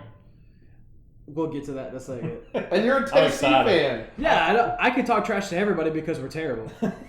Hey, Tennessee's going to win it all this year. No, What they're am I talking about? not. No, they're not. I am. Brick You by will find brick. that I am one of the more realistic Tennessee fans out there. And I respect Is there that. such a to thing? the point that if Tennessee were to go 7-5 or 8-4 this year, Yeah. I'm like doing cartwheels. I think that's an incredible season for Tennessee. Tennessee pulls out 8-4 If that this happens, I think you need to do that on camera. year. Do a cartwheel. Whoever you're with here, you need to do All right. that. If Tennessee, The world needs to see Tennessee you goes do a cartwheel 8-4 if this that's year, the case. I will do my best to do a cartwheel across this table. I'm excited. Well, You'll be buying new Yeah. equipment. Can't make that happen. All right, so you picked Michigan. Well, I'm going to say either them or Wisconsin. Okay, so I Michigan think versus Wisconsin's a Wisconsin in the sleeper. championship. Yeah. Nope. I think, and here's my thing. I'm picking Michigan, and I'm picking Michigan because there are literally no more excuses for Michigan. No, there's They've not. got their quarterback, they've got their defense, they've got their offensive line. They've got their head coach. They've got everything they need. If Michigan doesn't win this year, I don't know where their window is. So I agree. I'm picking Michigan just for the sake of that. Respect that. Joshy Poo. Joshy Poo's going to throw a curveball. Oh. Here we go. It's going to be He's Ohio gonna say, State. It's going to be Ohio State, and I will tell you. How is why. that a curveball? I don't know. Because y'all just picked Michigan. Because it's not. I was about to say Ohio State. The curveball is- was I even brought it up as a curveball. The curveball would be if you picked Iowa. That would be a curveball. Or Michigan State. It wasn't necessarily who I picked. It was in just the statement I made. Okay. I'm How I prefaced it. sorry. You got to get on Josh logic here, all right? Ohio State, because Ohio State's still working with the Urban Meyer recruits. They're still 5-star, amazing players there, and that's what they're working with. They didn't have a ton of people transfer out, but they had some transfer in that might be good. Justin Fields might be really They got the number good one for quarterback them. in the country. A Georgia fan would know. Georgia fan would know. And look, we talked about this before the show. I have a lot of pet peeves when it comes to college football. My number one, beyond a shadow of a doubt, is the quarterback transfer system that the NCAA has allowed to happen. Where if I'm not going to be the starter, I'm going to go somewhere else, and I hate that. It's just a bunch of crybabies now. It Make drives them me compete. crazy. Let them compete. Tate Martell didn't even compete. He just cried about it. Now he's not even starting. And see, Tate He got Martell's like 10 reps. he's a wide receiver now at Miami. Yeah. But here's my thing. So A bad one. Georgia fan can attest to this. Jake Fromm, why did he become a phenom? Was he always good? Sure, he was. But why did he become a phenom? Because Jacob Eason got hurt. Truth. I mean, Truth. there is so much value in a backup quarterback that the Tennessee Titans are paying $8 million a year Okay, first for of all, Ryan Tannehill. Tom Brady. Yeah. I mean, yeah. Bledsoe got hurt. Here we I are. was happy to push You know what Tom I'm saying? We're all in trouble. What? That's what, How look. And How this many is times what- did that happen to Bledsoe? That's true. I don't know. He got replaced like 2 or 3 times by a Wait, backup. wait, can we go back to college here? Yeah, okay. That was Let's just go back saying. to college. Just saying. Yeah, It's we'll example. get I it. apologize. Landon, who are your picks for the Big Ten? Penn State. All right, I can respect it. I'm a big James Franklin. I'm a big Jay Franklin. I'm a big Franklin. James. I like I'm Franklin. not. I've always been a fan of the program. They've had their dark days, obviously. Right. But when James Franklin went there, I could get on board with that hire. I like Penn State a lot. So Yeah. I just think, like I said, I just don't think Michigan's got any excuses not to do it this year. Nope. All right, Landon, ACC. Start with me. Yeah, I mean we all know who the champion is. So who's it's going to easy. play Clemson in the championship? Right. Yeah. Who's going to lose to Clemson? I picked Syracuse. Clemson and then Okay. someone Wait. else. The only look, top 25. Don't the only even come two, here. The only Okay. two that are ranked is Clemson and Syracuse. Okay. Well, here's the thing. Syracuse Syracuse can't make the could title be game the with biggest- Clemson. So Yeah. it's That's either what going I'm to saying. be Syracuse or Clemson. They come out of the north. Yeah. But Yeah. Clemson will come out of the north. Okay. They will. That's Yeah, they will. pretty evident. I think Syracuse will give it a good run. I think the Coastal is the intriguing. Yeah, or the Coastal. It is. Yeah, whatever it's Sorry, called. the Atlantic Atlantic Coastal. versus the Coastal. Well, I don't know whether Well, to introduce. And you got North North and South. Carolina. Who cares? North Carolina. Well, that's like the State. Big Ten technically uses, was it Leaders and Legends? Even though it's East and West, they technically call it the Leaders Division and the Legends How Division. dumb is that? It's the Big Ten. It's dumb. They But- don't like us because we So- cheat. Leave them up there. They don't like us because we cheat. So That's fair. to answer the question, about the South. to answer the question, Clemson will be there. Syracuse will make a good run. I I think think. I think I do. I think But- Syracuse could be second in the Atlantic. Yeah. Yeah, because I do think too. they can beat Florida State. Who I do will too. be second? Who? Are we But talking conference championship? Who they're going to play? Yes. Yeah, who they Yeah. playing? Well, you I got. think it's Virginia Tech or Miami.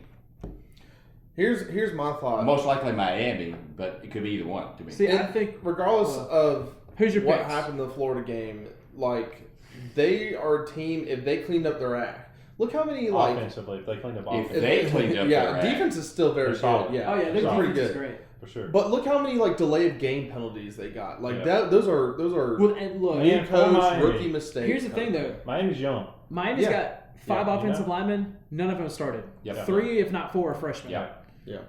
And I think that's a big. Now, don't get me wrong. I'm not trying to take anything away from Florida. I think Florida's defensive line please do. is stout.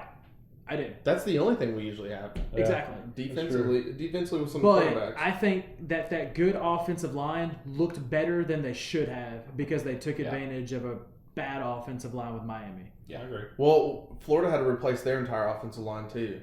If any of those teams fix up their offensive line, they'll be. We'll great. get to that. But anyways, yeah, We'll I get think to that. I think it's Miami. Because We'll I've get to got Florida, some Josh. serious shade for Felipe Franks. I But think who Clemson you and Miami picking? are going to play each other. Miami? I think Miami, as the year goes on, they're going to clean up their act and stuff. I This can is see first game. Everyone Yeah. kind of has. Everybody's a That's little fine. rusty. Yeah, so I'm don't good. sleep on Florida. You know, Miami's in a way on their way. Well, Manny Diaz, They're on their way I'm up. iffy. They're on their way up That's what I'm saying. for sure. But I'm anxious to see how Manny Diaz does as a head coach. Because I remember when he's at Mississippi State. Yeah. The first time. He came back twice. The first time, he was a genius. Second time, That was after he got fired. Yeah. it was, and he just wasn't the same. I'm anxious. I'm anxious to see how he's going to be. I'm gonna give him. I think Manny Diaz has to put the right coaches around him. He I think does. that's with a lot of He head does. coaches. So my picks for the ACC, I think it's Clemson. I don't think there's any way you can argue around No, Clemson. you can't. I think Virginia Tech's going to come out of the Coastal. I think not that's a a bad decent one pick. either. And I think That's not bad. Virginia Tech, just because They're Miami is so Miami. young. Miami's Yeah. going to have a lot of growing pains this year. And to be Yeah. fair, They've got a freshman quarterback. Their For sure. backup quarterback Yeah. is a freshman who's not playing wide receiver. yeah. They've got And too the much coach, growth to do. I mean, Now yeah, that being it's- said, it is. if this Miami offensive line stays together for the next 2 years, Mhm. that year everybody's going to be talking about Miami versus Clemson. Yeah. So Yeah. Well, who I you also pick? Did you pick Miami? Who'd you pick? Wait, The you're talking for the ACC? ACC. To win the ACC, I'm Well, going it's to go Clemson. Clemson. Yeah, well. But them in Miami. Yeah, I can get behind that. and another kind of positive for picking VT is Fuentes, the coach. Oh yeah, He's great. He is. He was- He was brought great. the He was- University of he Memphis was great at Memphis. out of the mire. Um, I mean, they were awful. I'm until still a he little showed bit. up. I'm still a little bit bitter that they didn't hire him when they could have. Who, of course. Tennessee? Yeah, well, and every Tennessee fan saw the writing on the wall for Butch Jones Mm-hmm. when Yeah. they started 5-0 and then lost to A&M and then lost to Alabama. And if they had won the rest of their schedule, it wouldn't have been a big deal. But then they dropped one to like South Carolina, and they ended up going to the Music City Bowl. And everybody knew at that point they should have fired Butch Jones. Mm-hmm. That's just how it was. And they should have gone after Dan Mullen, and they didn't. But anyway. So SEC, this is where it gets, folks, hang on, because this is where it's going to get nasty. Should we do it conference or East by East West versus West? first? Yes, Okay, let we do. me put it out here this.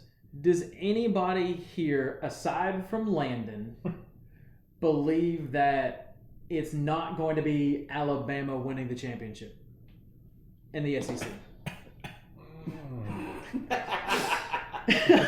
I think we're. I let me think we put a all preface on this. are on that ball. I think it can be Georgia, but If they don't lose to Florida. Georgia has proven. Well, here's the other thing too. Georgia's West crossover. I mean, they've got Auburn, but who's their other West opponent? It's not anybody too intimidating. LSU's got to play, or Florida's got to play LSU. Yeah. A&M's got to play South Carolina, maybe out of the East. Dude, they are playing Notre Dame, We play Notre Dame at home. but Oh, forget that. Yeah, they beat Notre Dame in South Bend. There's no way they can't. We beat play them. A&M at home. Oh, you play A&M at home. Okay, so you've got A&M. So that's back-to-back fairly weeks. comparable. Because, and here's my thing. I think out of the West, if there's a team that's going to make it besides Alabama, It's I think it's A&M. I don't think Ogeron has enough going on. I don't think he's got enough savvy to beat Saban. But I think A&M is the only team out of the West that has the potential to get to the championship. So here's where it's going to get interesting, because we know that, I mean, sorry, Caleb, Mississippi State's going to finish middle of the road in the West. Okay. They just have to. They I'll just- disagree with Take that, it. but okay. where do you think they're going to finish? Third, Look, or do you think they're going to be? You think they're going to finish better than LSU? here's the thing. They're going to be third or fourth, right? They can't be worse than Mississippi State. They can't be worse than Arkansas. Well, Here- here's regardless- here's the thing I got to understand about the West. Y'all play 2 teams a year. Y'all get the probably hash, already little understand hashes it, and of you're the gonna tell West. us anyways. Yeah, but Tennessee plays the top dog every year. Okay, we do too with LSU and A&M and Ole Miss and Arkansas.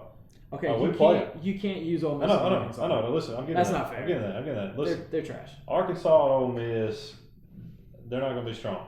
No. But we both know that those are sleeper teams, and you don't know who they're going to be. That's how it always is. No matter how bad they are, Well, I think you people. never know. I think We people don't say know. the same thing about Mississippi State. It is, and that's what I'm getting at. All right, you got Auburn. They're the think same you lose. way. I think State loses. Well, here's the thing. I think Moorhead's- Malzahn's on his last leg, to be honest, at Well, all. here, But Regardless, I Moorhead's, still think. Moorhead's on his second year. He lost a lot of defensive guys, first And a round and a draft quarterback. picks, and a quarterback. But here's the thing: we just lost Keaton Thompson from Mississippi State. All right, he got beat out for the 3rd or 4th year. All right, he just got beat. He can't remember the playbook. That's on him. Moorhead brought in this grad transfer from Penn State. He's a leader. He's already shown that. Training camp, he's going to lead this team offensively. Now, Moorhead tried last year to bring in Penn State offense to the SEC. Didn't work. All right. Defensively, strongest in the country. We're number one statistically. All right. That's gone. So defensively, we're starting over and away. We got a lot of guys coming back, but offensively, I'm curious. I don't know. Mississippi State fans curious Because here's my thing. We are. What is a grad transfer? A guy who couldn't make it at the school that he was at. Yeah. Now, granted, I think Penn State had one of the best quarterbacks in the country for college. I'm not saying McSorley's going to be a great NFL quarterback, but for what Penn State needed him to do, I mean, you can't argue with his results. He's an oldie but a goodie. He was pretty good. And I think, to be honest with you, I know Jimbo is at A&M now. He's going to do a lot of good things there. Dude, I love Jimbo's offense. I Mississippi State's not going to respect beat so much. much a guy who's don't willing know. to use tight ends and a fullback. They're not. I think us and A&M are right there together. And I mean, we'll So see where as the season goes do you on. rank LSU above you in A&M or below? I think we're all three right there together because the West is down. There's no doubt. All right. See, but that's tall to me because at least with LSU, you know what you've got defensively. You know what you've got offensively. For sure. There's less. But we've shown we can beat that LSU. My only thing is I think there's less question marks with LSU and A&M. That's why I rank Mississippi State. Now, granted, 2 weeks into the season, it could all change. For sure. Right? You know, if the grad transfer blows an ACL, if Jake Fromm decides that he's going to get 3 concussions in the first couple of weeks, there's nobody. Do it. Right. There's nobody at Georgia who's going to play quarterback. That's right. After Fromm. wonder You lost him. You lost him to Ohio State. I don't know. All right, so we're looking. Alabama's going to win the West. Alabama's going to be the winner of this. They just will. Like I said, I think Until A&M's Saban's a dark horse. gone. Alabama's going to. All right, so here's where it gets interesting. I don't know. Because you've got It's okay. a Y'all can't beat 'em preseason top 10 Georgia team who lost a lot of defensive All-Americans, who lost a couple of, is Swift backup quarterback. Did Swift go to the to Ohio NFL? State. Did we say that? So Swift is still there. Okay, so you've got Taylor. some of your offense. You've got to find new receivers. You've got Georgia, who's been consistent over the last 5 years. Yeah. You've got an undeserving top 10 Florida team. I'm not going to argue. Look, I'm not going to argue from a Tennessee perspective because let me just say this. I think I'm this sit is back and watch. why. I think Tennessee loses to Georgia and Florida. I don't think. I just don't. Yeah. If Tennessee played now, if Tennessee we got was y'all this running year. on all cylinders, We play y'all this year. I know. I'm excited. I'm interested excited about about that that game. And you lose that one too. Well, so here's the thing. Actually, I don't. I've actually seen more people pick Tennessee in that game than Mississippi State, which confuses me. That confuses me. Yeah, I think it's I don't know. mostly. I think it's the question marks, and I think it's It because is. that Neyland. it is. That's why I think Tennessee would have the potential to beat Florida this year if it wasn't in Gainesville. Yeah. I think playing in Gainesville, I think Tennessee's just not going to win. It's gonna be. You really are bad on Florida. Then, do you even think Florida deserves to be in the top 25? I think based on the way they finished last year, yeah, and I think their defense warrants them to be top 25. Now, the I only don't reason think, I see I don't them think being anything number I see 8 from Florida warrants them to be top 10, Here's- especially after week 0. Here's my thought there. The only reason they have them at number 8 after the Miami win, this is a 4-game win streak. The 3 games at the end of the last season against Michigan, and then there was like FSU and another team. But regardless of the teams not being Who that did y'all play good, in the bowl last year? Was it it Michigan, was the bowl Michigan. game? Regardless Florida of State, regardless and of then like whether a it was a good or cupcake bad for team, they're homecoming. all Big Texas. they handily won those games. They took care of the games. Those last 3 games of the season. And then on top of that, they're looking at like a team like LSU. Florida beat them. So they're saying we can't drop Florida that far back. And we didn't. Yeah. We didn't beat LSU. So they're really trying to make up, I think, I think the whole ranking this year is whack. I think so. Completely. Okay, well, I think I mean, except This Clemson is- and Alabama. this Well, is with not- the exception, because the top 3 right now are what? Clemson, Alabama, Georgia. I mean, those are. There's not a whole argument there. Yeah, well, you can't. They're the three, I mean, they're based the off 3 best teams in the country. preseason, you can't. Yeah. You know, there's Right. just you've got too many people coming back. But And I for think Florida, they're I really think only the Georgia rebuilding Florida O-line. game. I think the Georgia-Florida game will be fun to watch. I don't think it'll be close. I think it. Well, see, this is my thing. I think in Gainesville, I could see Tennessee being within 7 or 10 points in the third quarter, and then Florida scoring 21 unanswered to finish it. And I think that game. I think the ending score will look a lot worse than the Tennessee-Florida game will actually be. And that's just my perspective. I don't know about the Florida-Georgia game, and my only bone to pick with Florida, besides the top 8, is Felipe Franks. I can't stand the guy. And it's not necessarily because he did so much stupid stuff in the Miami game. Well, he was trash-talking Miami fans on the sidelines. He was throwing obscene gestures.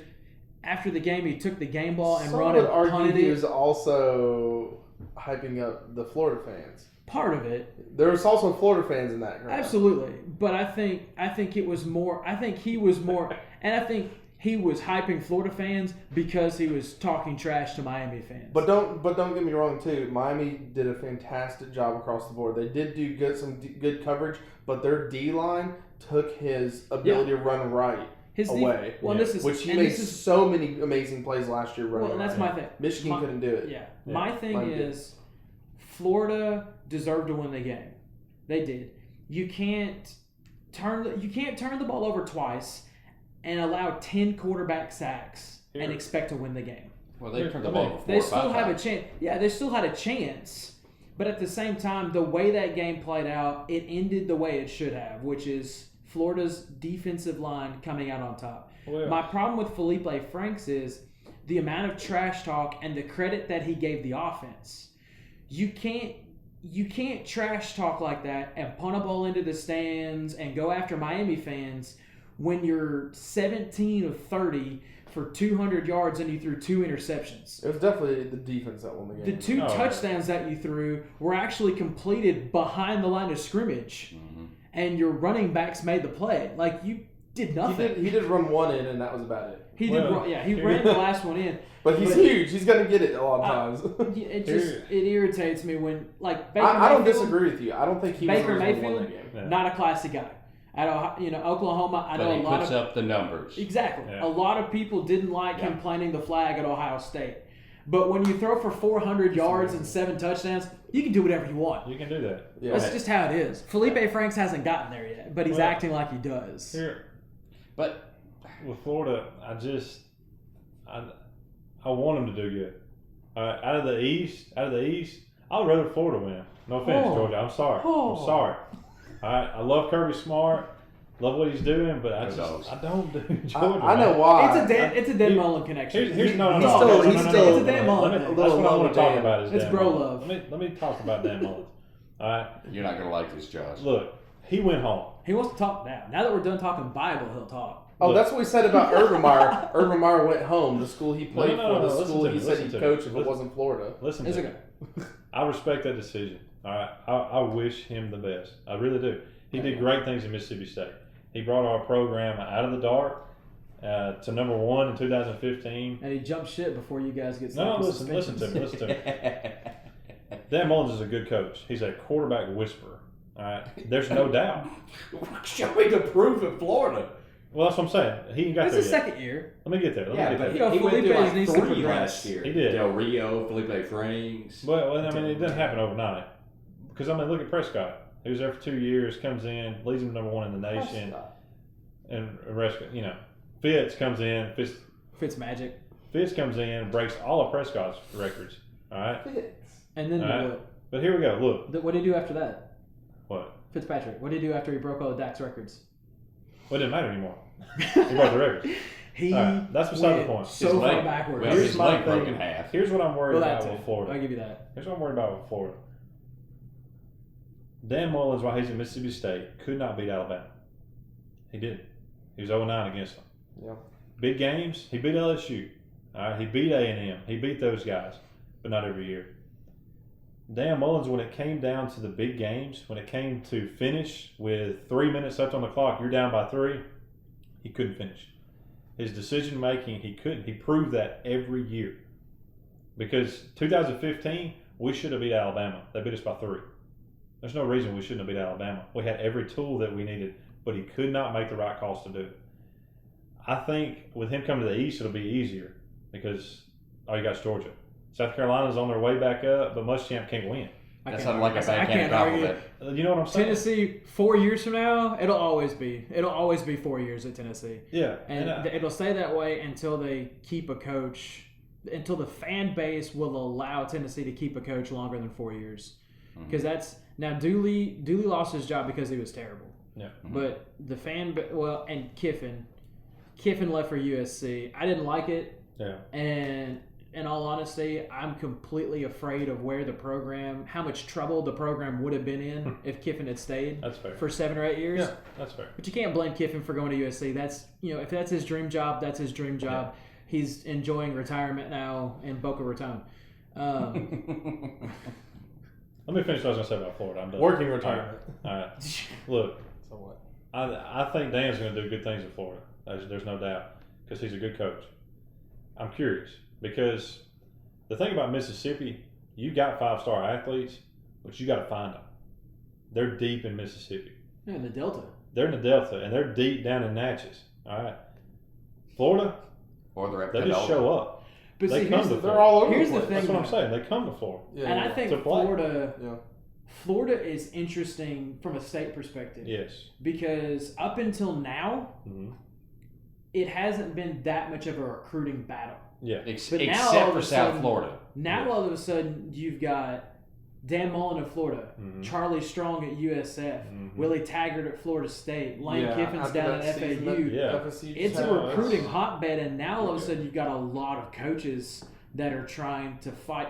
Butch Javis came back to FIU, and I know that a lot of teens now graduating high school don't know who Butch Davis is. Yeah, but if he walks in wearing 2 or 3 Miami National Championship rings, it'll get their attention. For sure.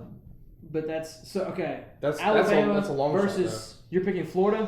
No. What? You know there's what? only one No, choice. Okay, Well, all right, hold on. I'm gonna go with Florida. We'll clarify. He said that he wants Florida there over Georgia. Well, that's a crap. I don't know why he What's wastes your his breath. official pick? Tell us. We are waiting right now. I know you are.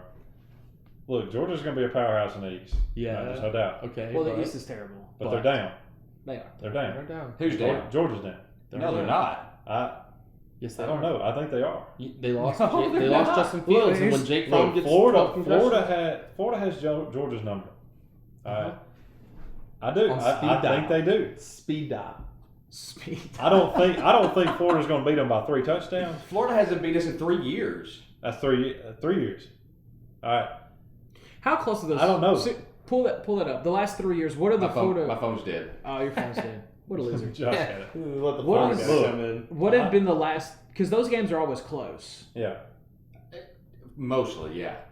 It depends. But I they don't play know. Florida Georgia at a neutral location. They do. They play where? Are Jacksonville. They? Jacksonville. That's right. Yeah. That's where they play. I don't know. I think it's going to be Alabama and Florida in the SEC championship. But here's what's going to happen. You Alabama's going just to lost be a friend, and 55-7. you gained a better one. I see that. Because Because that proves everybody because knows. Dan Mullins is intimidated by Alabama.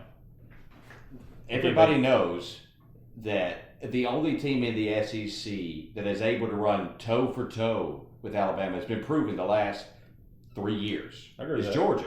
For sure. That's true. The thing with Georgia is, and my pick, I think it's Alabama versus Georgia again. I do. I think that Florida messes up. I think Florida messes up a game that they're not supposed to. I don't know if it's LSU. I think they mess up a game they're not supposed to. I think Georgia gets the better of them. That's just, and I think it's a close game. But I think with Georgia has to find some way to get over this choke mentality. They've had the SEC championship game the last 2 years, and they let it go. Yeah. They had the national championship game too. Yeah, and they let it go. Yeah.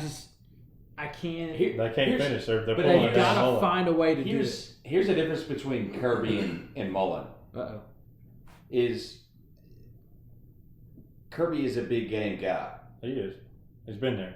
Okay, He's experienced. He was there with Alabama, Right. but you go to the Rose Bowl and you cover behind to beat Oklahoma, Baker Mayfield, Oklahoma. Yeah. It's a big game. Mhm. Dan Mullen crumbles in a game like that. Mhm. Let's be fair. Well, so that's the thing. does. That's And what I I think was that goes to his point. If Florida gets the SEC championship game, Oh, I they don't crumble. think it's any close. It'd be 55-7. I mean, Right. they just would. So the last 2 years, last year was 36-17 Georgia. Year before that was 42-7 Georgia, which was That was the Muschamp, wasn't it? Or no, McElwain. No, that was the last McElwain year. McElwain. That was the last So that's McElwain. that's Thank goodness. expected. That game was But terrible. just before that, 24-10 Florida, 27-3 Florida, Yeah. 2015 Mark Richt. 2014, 38-20. That's the thing. If it's going to be a coaching thing, whose coach is better that year? If that's the case, because Yeah. you could say McElwain was crap, Muschamp, Yeah. but Well, see, and I think the Florida Georgia game has always come down to Felipe Franks being just bested by the Georgia defense the last couple of years. It's always been the Georgia defense. if you take away his right, it is his for sure. kryptonite. For sure. And Miami did that pretty Let me- effectively. the let other me night. tell- Yeah. Let me tell you where Georgia is going to have the edge. And it's because Kirby has been a recruiting monster Yeah.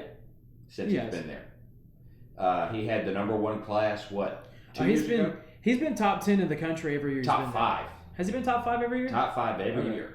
So he's been top 5. I mean, you can't argue with that, He's pulling in Alabama-like classes. He is. and he has to. And so So that's here's the thing. You talk about Georgia losing key And then they're players, transferring and they out. did. what And then they're transferring out. Yeah. I'll talk about Justin Fields in just a second. Oh man. But Oh, he's filling the spots that open up with equal talent. he is. He is. But I think, and again, I'm not disputing the talent that he's bringing in, Sure. but I think there's a huge difference between an All-American and a 5-star athlete. And I think until they prove it, and I've got no issue with that. I think that he's bringing in the Well, talent that's that he anybody. needs. That's to. Alabama too. Yeah. Right? The same principle applies. And so Yeah. that's my thing. And so here's the big question, and I want to get to this: who are, in your opinion, at the end of the year, who are the top 4? Who are the playoff teams? Because I think everybody assumes that it's going to be Clemson, Alabama. So who's the other 2? I Because think here's Georgia and Washington. well, see, here's my thing. I think if you've got a one-loss Pac-12 champion, they get in, whether it's Washington or Oregon. I think either one of those teams. I think they have a tough They've enough been schedule. excluded the last 2 years. The Pac-12 has, right? Or maybe it was last year, The Pac-12 has been left out since since Washington was in it, yeah, which was that 2 or 3 years ago? it was. I think it One might or have been two. 3. Yeah. But here's the I think thing. it's simple. Oregon, Because you're going to Oklahoma. put Clemson in, Yeah. you're going to put Alabama in, Mhm. because I think we both agree those guys are probably going to win their conference champions. So if you've got a Pac-12 conference champion, I think it gets a little bit tricky. I don't think that you have an undefeated Big 12 champion. No. I think if you do, they put that team in. I think an undefeated Big 12 champion goes in. I think that it's going to be of those. Why you scratching stuff? Sounds weird, doesn't it? It I thought it does. was. I thought it was. Everybody- And distracting his thoughts. People listening to this are His gonna thought go, process. what was that? Sorry. I mean, I think we're all getting hungry here. It's A probably- little bit. We're gonna wrap up. We're About going. dinner time. We're right at 2 hours. We appreciate you guys hanging with us to this point. I think your top happy. 4: Alabama, Clemson. I think Pac-12 champion versus Big 10 champion. And I can tell you what probably won't happen again is an independent making it in. No way. Because Notre Dame will get knocked out of the. Notre Dame. Notre doesn't Dame's deserve going to it. go to Athens. and Notre get Dame whipped. doesn't deserve to be big. If No. Notre Dame at the end of the year is undefeated, you still won't convince me that they deserve to be in the playoff unless their win, like their win average, is a double-digit lead, like a 3 touchdown or more lead. I agree with that. Because their schedule's so soft, it's like playing in the Big Ten. Well, Is it? they do have to go to Athens. Right, but They that's do the have to play USC. It's not happening. It's not happening. It's not. It You're is right. It's way. not. It's and not. you're way also too you're far. assuming that USC is going to be good. But anyway, True. Yeah. Well, All I right, say Notre guys. I Dame. think it's Oregon, Notre Dame Oklahoma. plays Michigan. They always do. yeah. That's what I'm saying. So. And I think that's the big thing It that is. hurt the Big 12 last year, because I think Notre Dame won that game. And again, I don't think I think they did. there's any reason that Michigan can't run the table. So I think you're looking at Alabama, Clemson, probably Michigan, and then I think whichever conference has the better overall record, it's going to be Pac-12 or Big 12. I think you take a 1-loss Pac-12 over a 2-loss Big 12 champion. I think that's fair. So, yeah. That's fair. Yeah, Sounds fair. good. All right, college football playoff committee. You heard it. There you Heard go. it from the best. Hey, if you're You heard listening, it here playoff first. committee, go to 8 teams, please. That'd be cool. Thought he was going I would somewhere else, appreciate. We were worried about. We never know what's going to come out of Landon's mouth. Yeah. Thanks everybody for paying attention. We appreciate you guys hanging in with us. We'll be sure to continue to post these things. Comment on topics that you want us to see, whether it's on YouTube or Facebook. Let us know what you want us to talk about. Me and Caleb will be here every show. We'll maybe have Josh and Landon back at some point. Together. Thank you guys for being here. We appreciate you guys coming down from Oxford and Florence. Until next time, guys, this has been 662 Roundtable.